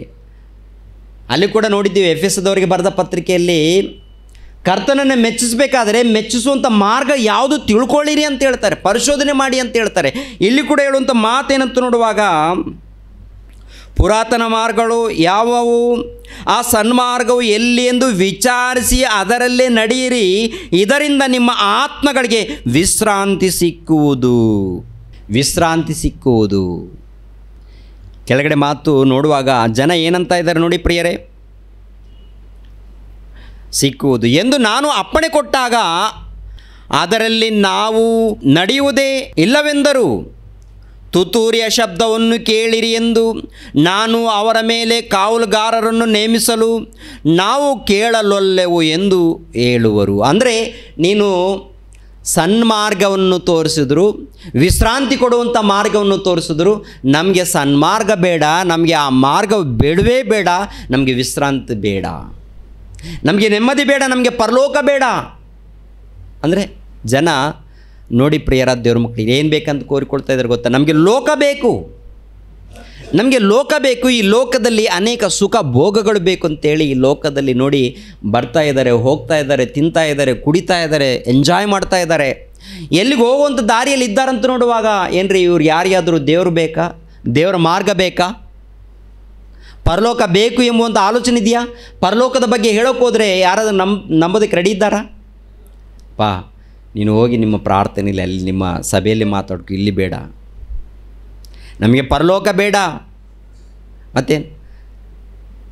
ಮತ್ತೇನು ನರಕ ಬೇಕಾ? ನರಕಕ್ಕೆ ಓದ್ತೀವ, ಅಲ್ಲಿ ಚೆನ್ನಾಗಿ, ಯಾಕೆಂದರೆ ಕೂಗಾಟ ಚೆನ್ನಾಗಿರ್ತದೆ, ಕೂಗಾಟ. ಯಾಕೆಂದರೆ ಇವಾಗ ನೋಡಿ ಕ್ಲಬ್ಗಳಲ್ಲಿ, ಪಬ್ಬುಗಳಲ್ಲಿ, ಇಲ್ಲಾಂದರೆ ದೊಡ್ಡ ದೊಡ್ಡ ಸಭೆ ನಡೆಯುವಾಗ ಅಲ್ಲೆಲ್ಲಿ ಬೇರೆ ಲೌಕಿಕವಾಗಿ ಡ್ಯಾನ್ಸ್ಗಳು, ಹಾಡುಗಳು. ನರಕದಲ್ಲಿ ಹಾಯಾಗಿರುತ್ತೆ, ಕೂಗ್ತೀವಿ, ಡ್ಯಾನ್ಸ್ ಮಾಡ್ತೀವಿ, ಬೊಂಬಡೆ ಹೊಡಿತೀವಿ. ಅದಕ್ಕೆ ನಿಮ್ಮದು ದೇವರು ಬೇಡ, ನೀವು ಬೇಡ, ನಿಮ್ಮ ವಾಕ್ಯನೂ ಬೇಡ. ನಮಗೆ ದೇವರು ಮೆಚ್ಚಿಸೋದು ಬೇಡ, ದೇವರನ್ನು ಮೆಚ್ಚಿಸುವಂಥ ರೀತಿಯಲ್ಲಿಲ್ಲ. ಕೆಲವರಾದರೂ ಸ್ವಲ್ಪ ಮಂದಿ ನಾವಾದರೂ ನಿಂತ್ಕೊಳ್ಳೋಣ ಪ್ರಿಯ, ನಾವು ದೇವರನ್ನು ಮೆಚ್ಚಿಸೋಣ. ಮೆಚ್ಚಿಸುವಂಥ ಮಾರ್ಗದಲ್ಲಿದ್ದೀವಿ, ಹತ್ರ ಬಂದಿದ್ದೀವಿ. ಮತ್ತು ಸೈತಾನ ಅವಾಗ ಟಚ್ ಆಗ್ತಾ ಇರುತ್ತೆ. ಸೈತಾನ ಹಿಂದೆ ಅಂದರೆ ನಾವು ಮುಂದೆ ಹೋಗ್ತಾ ಇರ್ತೀವಿ, ಹಿಂದಿಂದ ಅವನು ಬರ್ತಾನೆ ಇರ್ತಾನೆ, ಕಾಯ್ತಾ ಇರ್ತಾನೆ, ಸ್ವಲ್ಪ ಅವಾಗ ಟಚ್ ಮಾಡ್ತಾ ಇರ್ತಾನೆ. ಎಲ್ಲಿಗೆ ಹೋಗ್ತಾ ಇದೆಯಾ? ಎಲ್ಲಿಗಪ್ಪ ಹೋಗ್ತಾ ಇದೆ? ಪ್ರಾರ್ಥನೆ ಹೋಗ್ತೀಯಾ? ಅಲ್ಲಿ ಏನು ಹೋಗ್ತೀಯ? ಬೇರೆ ಕಡೆ ಹೋಗೋಣ ಬಾ, ನಮ್ಮದೊಂದು ಟೀಮ್ ಮಾಡ್ಕೊಳ್ಳೋಣ ಬಾ, ನಮ್ಮದೊಂದು ಸಭೆ ಮಾಡೋಣ ಬಾ. ಒಂದೊಂದು ಆತ್ಮವನ್ನು ಯಾಕೆಂದರೆ ಲೋಕದ ರೀತಿಯಲ್ಲಿ ಆಸೆಗಳನ್ನು ತೋರಿಸಿ ಸಭೆಯನ್ನು ತುಂಬಿಸ್ಬೇಕಂದ್ರೆ ದೊಡ್ಡ ಕೆಲಸ ಅಲ್ಲ. ಇದ್ದದ್ದು ಇದ್ದ ಹಾಗೆ ವಾಕ್ಯಗಳನ್ನು ಹೇಳಿ ಒಬ್ಬೊಬ್ಬರನ್ನ ತರಬೇಕಾದ್ರೆ ನೀವು ಪ್ರಯತ್ನ ಮಾಡಿ ಪ್ರಿಯರೇ. ನೀವು ಪ್ರಯತ್ನ ಮಾಡಿ. ಸುಮಾರು ಈ ಮಂಗಳೂರು ಪಟ್ಟಣದ ಈ ಸರೌಂಡಿಂಗ್ ಎಲ್ಲ 200 ಜನ ಪರಿಚಯ ಇದ್ದಾರೆ. 200 ಜನ ಹಿಂಬಾಲಿಸ್ತಾ ಇದ್ದಾರೆ, ಕೇಳ್ತಾ ಇರ್ತಾರೆ ಅವಾಗವಾಗ. ಎಲ್ಲರಿಗೂ ಮೆಸೇಜ್ ಕಳಿಸ್ತೀನಿ, ಅಮ್ಮ ಬನ್ನಿ ಅಮ್ಮ. ಎಷ್ಟು ಜನ ಇದ್ದೀವಿ? 70 ಜನ. ನೀವು ಲೈವ್ ಕೊಡ್ತೀರಲ್ಲ ಬ್ರದರ್, ಅಲ್ಲೇ ಇರ್ತೀನಿ ನೋಡ್ತೀನಿ. ನೀವು ಲೈವ್ ಕೊಡ್ತೀರಲ್ಲ, ಲೈವ್ ನೋಡಿ ಮತ್ತೊಂದು ಸರಿ ನೋಡಿ ಪರಿಶೋಧನೆ ಮಾಡಿ. ಲೈವ್ ಯಾಕೆ ಅಂದರೆ ಮತ್ತೆ ಪದೇ ಪದೇ ಕಲಿಯೋದಕ್ಕೆ. ಸುಮಾರು 150ಇಂದ 200 ಜನ ಪರಿಚಯ ಆದಾಗ 50-60 ಜನ ತನಕ ನಾವು ದೀಕ್ಷಾಸ್ನಾನ ಕೊಟ್ಟಿದ್ದೀವಿ. ದೀಕ್ಷಾಸ್ನಾನ ಪಡೆದವರೆಲ್ಲರೂ ಎಲ್ಲಿ? ಇದು ಜಾಗ ಸಾಕಾಗತ್ತಾ? ಕನಿಷ್ಠ ಇದಾದರೂ ತುಂಬಬೇಕಲ್ವಾ? ಬ್ರದರ್ಸ್ ಕೂಡ ಏನು ಮಾಡಿದ್ದಾರೆ ಅಂದರೆ, ಬ್ರದರ್ ಚಿಕ್ಕದು ಸಾಕು, ಇದು ತುಂಬಿದ ಮೇಲೆ ಆಮೇಲೆ ನೋಡೋಣ. ದೇವರಿಗೆ ಗೊತ್ತು. ಅಂದರೆ ನಮ್ಮ ಪ್ರಯತ್ನ ಅಷ್ಟೇ. ವಾಕ್ಯ ಹೇಳ್ತಾ ಇದ್ದೀವಿ, ವಾಕ್ಯ ಹೇಳೋರು ಬೋಧನೆ ಮಾಡಿ ಇದ್ದದ್ದು ಇದ್ದ ಹಾಗೆ, ಮಾಯ ಇಲ್ಲ, ಮೋಸ ಮಾಡೋದು ಅವಶ್ಯಕತೆ ಇಲ್ಲ. ನಿಮ್ಮನ್ನು ದೇವ್ರಿಗೆ ಒಪ್ಪಿಸ್ಬೇಕು. ನೀವು ಯಾರಿಗೆ ಹತ್ತಿರ ಆಗಬೇಕು ಹೇಳಿ? ನೀವು ದೇವರಿಗೆ ಹತ್ತಿರ ಆಗಬೇಕು. ದೇವರು ನಿಮ್ಮನ್ನು ನೋಡಿ ಮೆಚ್ಚಬೇಕು. ದೇವರು ನಿಮ್ಮನ್ನು ನೋಡಿ ಮೆಚ್ಚಬೇಕು. ಮೆಚ್ಚಬೇಕಾದರೆ ಆ ರೀತಿ ನಿಮ್ಮನ್ನು ಬೆಳೆಸಬೇಕು ಅನ್ನೋದೇ ನಮ್ಮ ಆಸೆ. ಪ್ರತಿಯೊಬ್ಬರು ಕೂಡ ವಾಕ್ಯಗಳನ್ನು ಕಲಿಬೇಕು, ವಾಕ್ಯಗಳನ್ನು ಧ್ಯಾನಿಸಬೇಕು. ದೇವರ ಸೇವೆ ನಿಮಿತ್ತವಾಗಿ ಪ್ರಯಾಸ ಪಡಬೇಕು. ಮೊಟ್ಟ ಮೊದಲು ನಮ್ಮನ್ನು ನಾವು ಪರಿಶೋಧನೆ ಮಾಡಿಕೊಂಡ್ರೇ ದೇವ್ರಿಗೆ ಇಷ್ಟ ಆಗುತ್ತೆ. ನಮ್ಮನ್ನು ನಾವು ಪರಿಶೋಧನೆ ಮಾಡ್ಕೊಂಡಿಲ್ವ, ದೇವ್ರಿಗೆ ನಾವು ಮೆಚ್ಚುಗೆ ಆಗಲ್ಲ ರೀ. ನಾವು ಮಾತನಾಡುವಾಗ ಏನು ಮಾತನಾಡ್ತಾ ಇದ್ದೀವಿ ನಮ್ಮ ಗಮನಕ್ಕಿರಬೇಕು. ನಮ್ಮ ಕ್ರಿಯೆಗಳು ನಮಗೆ ಗೊತ್ತಿರಬೇಕು. ನಮ್ಮ ಕ್ರಿಯೆಗಳು ಅಂದರೆ ನಮ್ಮ ಪ್ರವರ್ತನೆ ಹೇಗಿದೆ, ನಮ್ಮ ಕ್ರಿಯೆಗಳು ಹೇಗಿದೆ. ನಾವು ಮಾತನಾಡುವಾಗ ಇನ್ನೊಬ್ಬರು ಸಭೆಗೆ ಬರ್ತಾರಾ ಅಥವಾ ದೂರ ಆಗ್ತಾರಾ? ಸಭೆಗೆ ಬರ್ತಾ ಇದ್ದಾರಾ ಅಥವಾ ದೂರ ಆಗ್ತಾರಾ? ಬಹಳ ಮಂದಿನ ಕಳ್ಕೊಂಡಿದ್ದೀನಿ ಪ್ರಿಯರೇ, ಬಹಳ ಮಂದಿಯನ್ನು. ಕೆಲವು ಸಾರಿ ಕಣ್ಣಲ್ಲಿ ನೀರು ಬರುತ್ತೆ. ಯಾರಿಂದ ಕಳ್ಕೊಂಡಿದ್ದೀವಿ? ಕಷ್ಟಪಟ್ಟು ಸಂಪಾದನೆ ಮಾಡ್ಕೊಂಡಿದ್ದೀವಿ. ಕಳ್ಕೊಂಡಿದ್ದು ಕೂಡ ಯಾರಿಂದ? ನಮ್ಮವರಿಂದಾನೇ. ಏನಂತ ನೋಡುವಾಗ ವಿಷಯ ಅಂದರೆ ಏನೂ ಇಲ್ಲ. ಚಿಕ್ಕ ವಿಷಯ. ಏನು ವಿಷಯ ಇರುತ್ತೆ? ಏನು ಪ್ರಾರ್ಥನೆಗೆ ನಮ್ಮನ್ನು ಕರೆದಿಲ್ಲ ಎಂದು, ನಮ್ಮ ಹೆಸರು ಹೇಳಿಲ್ಲ ಎಂದು. ಅದು ಬೆಂಗಳೂರಲ್ಲಿ ಕೂಡ ಅಲ್ಲೆಲ್ಲಿ ಸಭೆಗೆ ಹೋಗ್ತಾ ಇರ್ತೀವಲ್ಲ, ತುಂಬ ಕಡೆ. ಅಂದರೆ ನಮ್ಮ ಹಳೆ ಬುದ್ಧಿ ಇನ್ನೂ ಹೋಗ್ತಾ ಇಲ್ಲ. ಪ್ರಿಯರ ದೇವ್ರ ಮಕ್ಕಳಿರ, ಯಾರು ಹೇಗಿದ್ದರೂ ನೀವು ದೃಢವಾಗಿ ನಿಲ್ಲಬೇಕು. ಯಾರನ್ನ ಪ್ರೀತಿಸ್ತೀರ ಹೇಳಿ? ದೇವರನ್ನ ಪ್ರೀತಿಸ್ತೀರ. ಅವ್ರು ನಿಮ್ಮ ತಂದೆ. ಅವರು ನಿಮ್ಮನ್ನು ಮೆಚ್ಚಬೇಕಾದ್ರೆ ಅವರಲ್ಲಿರುವಂಥ ಗುಣಗಳು ನಮ್ಮಲ್ಲಿರಬೇಕು. ದೇವರು ನಮ್ಮನ್ನು ಮೆಚ್ಚಬೇಕಾದ್ರೆ ಮೊಟ್ಟ ಮೊದಲು ನಮ್ಮ ಹೃದಯಗಳನ್ನು ಪರಿಶೋಧನೆ ಮಾಡಿಕೊಳ್ಬೇಕು.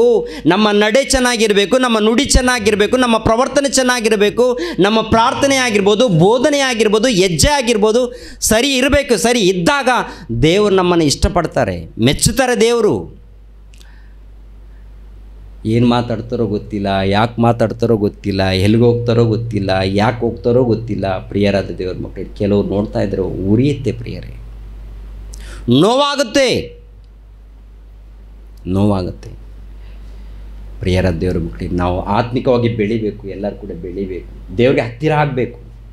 ಅದು ಬೆಂಗಳೂರು ಪಟ್ಟಣದಲ್ಲಿ 3 ದಿನ ಮೀಟಿಂಗ್ ಯಾಕೆ ಮಾಡ್ತಾಯಿದ್ದೀವಿ ಅಂತ ನೋಡುವಾಗ, ಹಣ ಸಂಪಾದನೆ ಏನಾದರೂ ಆಗುತ್ತಾ? ಅಲ್ಲಿ ಹಣ ಸಂಪಾದನೆ ಆಗುತ್ತಾ? ಕಣ್ಣಿಗೆ ನಿದ್ದೆ ಇಲ್ಲದೆ ಮಕ್ಕಳಿಗೂ ನಮಗೂ ಕಷ್ಟ ಇರುತ್ತೆ. ಅಷ್ಟೆಲ್ಲ ಕಷ್ಟ ಇದ್ದಾಗ ಬಂದವರಿಗೆ ಎಲ್ಲರಿಗೂ ನೋಡಿಕೊಂಡು ಮಾಡಬೇಕಾದ್ರೆ ಕಾರಣ ಏನಂದರೆ, ದೇವರು ನನಗೆ ಅರ್ಥ ಆಗಿದ್ದಾರೆ. ಆ ದೇವರ ಮನಸ್ಸನ್ನು ತಿಳಿಸ್ಬೇಕಾದ್ರೆ ಅವ್ರ ಮಕ್ಕಳಲ್ಲೂ ಎಲ್ಲರೂ ಯಾರ ಮಕ್ಕಳು? ದೇವರ ಮಕ್ಕಳು. ದೇವರಿಗೆ ಇವ್ರನ್ನ ಒಪ್ಪಿಸ್ಬೇಕು. ದೇವರ ಬಳಿಯಲ್ಲಿ ಅವ್ರು ಸೇರಿಸ್ಬೇಕಾದ್ರೆ ಇವರಿಗೆ ದೇವರ ಜ್ಞಾನವನ್ನು ತಿಳಿಸ್ಬೇಕು. ದೇವರ ಜ್ಞಾನವನ್ನು ಅರ್ಥ ಮಾಡಿಕೊಂಡಿರುವಂಥ ನಾವು ಅದನ್ನು ಮರೆ ಮಾಡಿದ್ರೆ, ಅದನ್ನು ಮುಚ್ಚಿಟ್ರೆ ನಾವು ಕೂಡ ಪಾಪಿಗಳಾಗ್ತೀವಿ. ನಾವೇನಾಗ್ತೀವಿ ಗೊತ್ತಾ? ಪಾಪಿಗಳಾಗ್ತೀವಿ. ಅದನ್ನು ಮುಚ್ಚಿಡಬಾರ್ದು. ಮುಚ್ಚಿಡೋದಕ್ಕೆ ದೇವರು ನಿನಗೆ ಗ್ರಂಥವನ್ನು ಕೊಟ್ಟಿಲ್ಲ, ಮುಚ್ಚಿಡೋದಕ್ಕೆ ದೇವರು ನಿನಗೆ ಈ ಜ್ಞಾನವನ್ನು ತಿಳಿಸಿಲ್ಲ.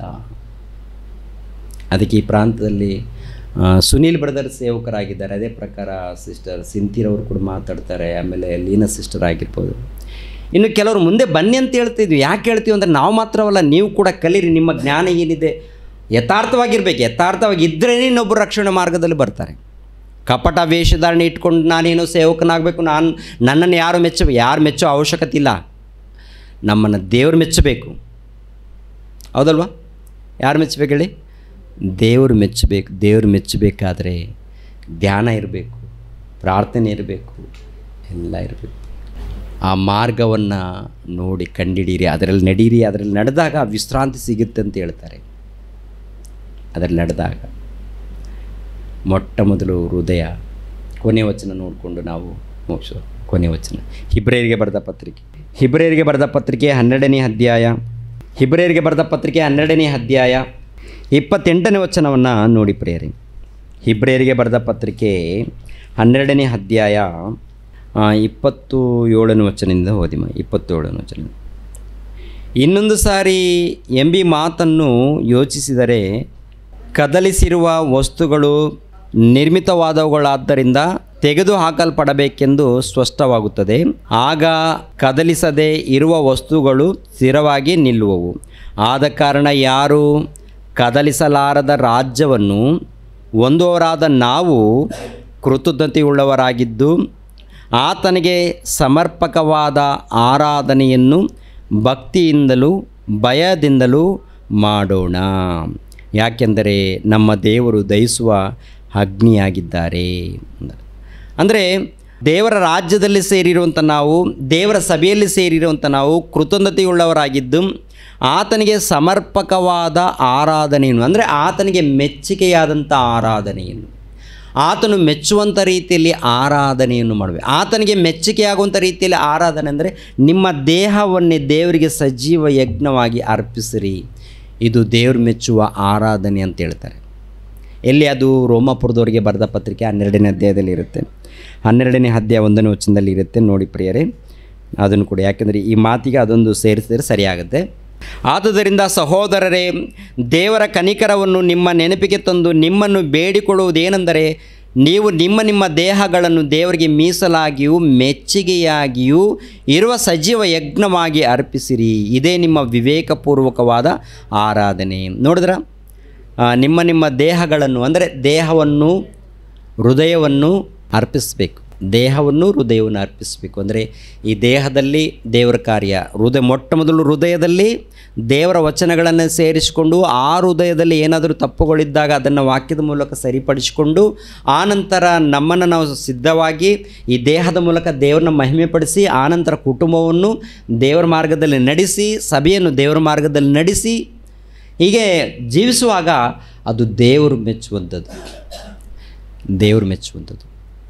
ಒಂದು ವೇಳೆ ದೇವರನ್ನ ಮೆಚ್ಚಿಸ್ತಾ ಇದ್ದೀವಿ ಅಂತ ಹೇಳಿ ಲೋಕದ ರೀತಿಯಲ್ಲಿ ನಡ್ಕೊಂಡು ಆಮೇಲೆ ಸಭೆಯಲ್ಲಿ ಕಿರಿಕಿರಿ, ಮನೆಯಲ್ಲಿ ಕಿರಿಕಿರಿ, ಹೊರಗಡೆ ಕಿರಿಕಿರಿ ಇದ್ದಾಗ ನಾವು ದೇವರಿಗೆ ಮೆಚ್ಚಿಸೋರಲ್ಲ, ಸೈತಾನನಿಗೆ ಮೆಚ್ಚಿಸೋರಾಗಿರ್ತೀವಿ. ಆದ್ದರಿಂದ ಪ್ರಿಯರಾದ ದೇವರ ಮಕ್ಕಳಿರ, ನಮ್ಮ ಆತ್ಮಗಳನ್ನು ನಾವು ಕಾಪಾಡಿಕೊಳ್ಳೋಣ, ನಮ್ಮ ಕುಟುಂಬವನ್ನು ಕಾಪಾಡಿಕೊಳ್ಳೋಣ, ಸಭೆಯಲ್ಲಿ ಇದ್ದವ್ರನ್ನ ಕಾಪಾಡಿಕೊಳ್ಬೇಕಾದ್ರೆ ಪ್ರಿಯರೇ ದೇವರು ಮೆಚ್ಚುವ ರೀತಿಯಲ್ಲಿ ನಾವು ಜೀವಿಸಬೇಕು. ದೇವರು ಇಷ್ಟಪಡುವಂಥ ರೀತಿಯಲ್ಲಿ ನಾವು ಜೀವಿಸಬೇಕು. ಓಕೆನಾ? ದೇವರು ಇಷ್ಟಪಡುವಂಥ ರೀತಿಯಲ್ಲಿ ನಾವು ಜೀವಿಸ್ತಾ ಇದ್ದೀವ ಅಥವಾ ಲೋಕದ ರೀತಿಯಲ್ಲಿ ಇದ್ದೀವ ಅನ್ನೋದನ್ನು ನಿಮ್ಮನ್ನು ನೀವು ಪರಿಶೋಧನೆ ಮಾಡಿಕೊಂಡು ಸರಿ ಮಾಡಿಕೊಳ್ಳಿ ಪ್ರಿಯರೇ. ಓಕೆನಾ? ಎಲ್ಲರೂ ಎದ್ದು ನಿಂತ್ಕೊಳ್ಳಿ. ಕೊನೆಯದಾಗಿ ಪ್ರಾರ್ಥನೆ ಮಾಡಿ ನಾನು ಮುಗಿಸುತ್ತೇನೆ. ಭೂಮಿಯ ಆಕಾಶವನ್ನು ಸರ್ವವನ್ನು ಉಂಟು ಮಾಡಿರುವಂಥ ನಮ್ಮ ತಂದೆಯ ದೇವರೇ, ವಂದನೆಗಳು, ಸ್ತೋತ್ರಗಳು ತಂದೆ. ನಿಮ್ಮ ಮಾತುಗಳು ಶ್ರೇಷ್ಠವಾದದ್ದು ತಂದೆ. ನಿಮ್ಮ ವಾಕ್ಯಗಳು ಆಲೋಚನೆ ಮಾಡುವಾಗ ದೇವರೇ ಅದ್ಭುತ, ಸಮಾಧಾನ ಇದೆ, ಜ್ಞಾನ ಇದೆ, ನೆಮ್ಮದಿ ಇದೆ. ಪ್ರತಿಯೊಬ್ಬ ಮನುಷ್ಯನು ಜೀವಿತವನ್ನು ಬದಲಾವಣೆ ಮಾಡಿಕೊಳ್ಳುವಂಥ ಜ್ಞಾನ ಇದೆ ತಂದೆ. ನಿಮ್ಮ ಮಾತಿನಲ್ಲಿ ಸಮಾಧಾನ, ಆರೋಗ್ಯ ಪ್ರತಿಯೊಂದು ಕೂಡ ತುಂಬಿಕೊಂಡಿದೆ ತಂದೆಯ ದೇವರೇ. ಈ ಲೋಕದಲ್ಲಿ ನಿಮ್ಮ ಮಕ್ಕಳು ಎಂದು ಕರೆಯಲ್ಪಡುತ್ತಿರುವಂಥ ನಾವು ನೋಡುವಾಗ ನೀವು ದುಃಖ ಪಡುವಂಥ ರೀತಿಯಲ್ಲಿ, ನೀವು ಬಾಧೆ ಪಡುವಂಥ ರೀತಿಯಲ್ಲಿ ನಮ್ಮ ಬದುಕುಗಳು ಕಾಣ್ತಾ ಇದೆ ತಂದೆ. ಬದಲಾಗ್ರಿ ಮಕ್ಕಳಿರ ಅಂತ ಅನೇಕ ಸಾರಿ ತಂದೆ, ನಿಮ್ಮ ಬೋಧಕರ ಮೂಲಕ, ನಿಮ್ಮ ಭಕ್ತರ ಮೂಲಕ, ವಾಕ್ಯದ ಮೂಲಕ ನೀವು ತಿಳಿಸ್ತಾ ಇದ್ದೀರಾ. ಅನೇಕ ರೀತಿಯಲ್ಲಿ ಎಚ್ಚರಿಸ್ತಾ ಇದ್ದೀರಾ ತಂದೆ. ಬದಲಾಗಿ ಜಾಗೃತಿ ಪಡಿ. ಎಷ್ಟು ಹೇಳಿದರೂ ಮನುಷ್ಯನು ಭಯಂಕರ ರೀತಿಯಲ್ಲಿ ಜೀವಿಸ್ತಾ ಇದ್ದಾನೆ ತಂದೆ. ಇಂಥ ಸ್ಥಿತಿಯಲ್ಲಿ ನಮ್ಮನ್ನು ನಿಲ್ಲಿಸಿದ್ದೀರಾ ತಂದೆಯ ದೇವರ ಸ್ತೋತ್ರಗಳು. ಕೊನೆ ತನಕ ಯಥಾರ್ಥವಾಗಿ ಭಕ್ತಿಯಿಂದ ಜೀವಿಸುವಂತೆ ನಮ್ಮೆಲ್ಲರಿಗೆ ಸಹಾಯ ಮಾಡಿ. ಲೋಕದ ಪಾಪದಲ್ಲಿ ಬೀಳದಂತೆ ನಮ್ಮೆಲ್ಲರಿಗೆ ಸಹಾಯ ಮಾಡಿ. ಎಲ್ಲರನ್ನೂ ಕನಿಕರಿಸಿ ಕಾಪಾಡಿ. ಈ ಮಂಗಳೂರು ಸಭೆಯಲ್ಲಿದ್ದಂಥ ನಿಮ್ಮ ಮಕ್ಕಳಿಗೋಸ್ಕರ, ಉಡುಪಿ ಹಾಗೂ ಈ ಪರಿಸರ ಪಟ್ಟಣದಲ್ಲಿದ್ದಂಥ ಎಲ್ಲ ನಿಮ್ಮ ಮಕ್ಕಳಿಗೋಸ್ಕರ ಪ್ರಾರ್ಥಿಸ್ತಾ ಇದ್ದೀನಿ. ಎಲ್ಲರನ್ನೂ ಕನಿಕರಿಸಿ ಕಾಪಾಡಿ. ಇನ್ನು ಹೆಚ್ಚಾಗಿ ನಿಮ್ಮ ಜ್ಞಾನದಲ್ಲಿ, ಭಕ್ತಿಯಲ್ಲಿ ಬೆಳಿಬೇಕು ತಂದೆ. ಅನೇಕರು ಸತ್ಯದ ಮಾರ್ಗದಲ್ಲಿ ಬರಬೇಕು ತಂದೆ. ಅನೇಕರು ನಿಮ್ಮನ್ನು ತಿಳ್ಕೊಳ್ಬೇಕು ತಂದೆ. ತಂದೆಯ ದೇವರೇ, ತಿಳ್ಕೊಳ್ಳುವಂಥವ್ರು 4 ಜನ ಇದ್ದರು. ಅದರಲ್ಲಿ ಯಾರೋ ಒಬ್ಬರು ಒಂದೊಂದು ರೀತಿಯಲ್ಲಿ ಬೇರೆ ಬೇರೆ ದಾರಿ ಇಟ್ಕೊಂಡು ನಿಮ್ಮಿಂದ ದೂರವಾಗಿ ಜೀವಿಸುವಂಥದ್ದು ನೋಡ್ತಾ ಇದ್ದೀವಿ.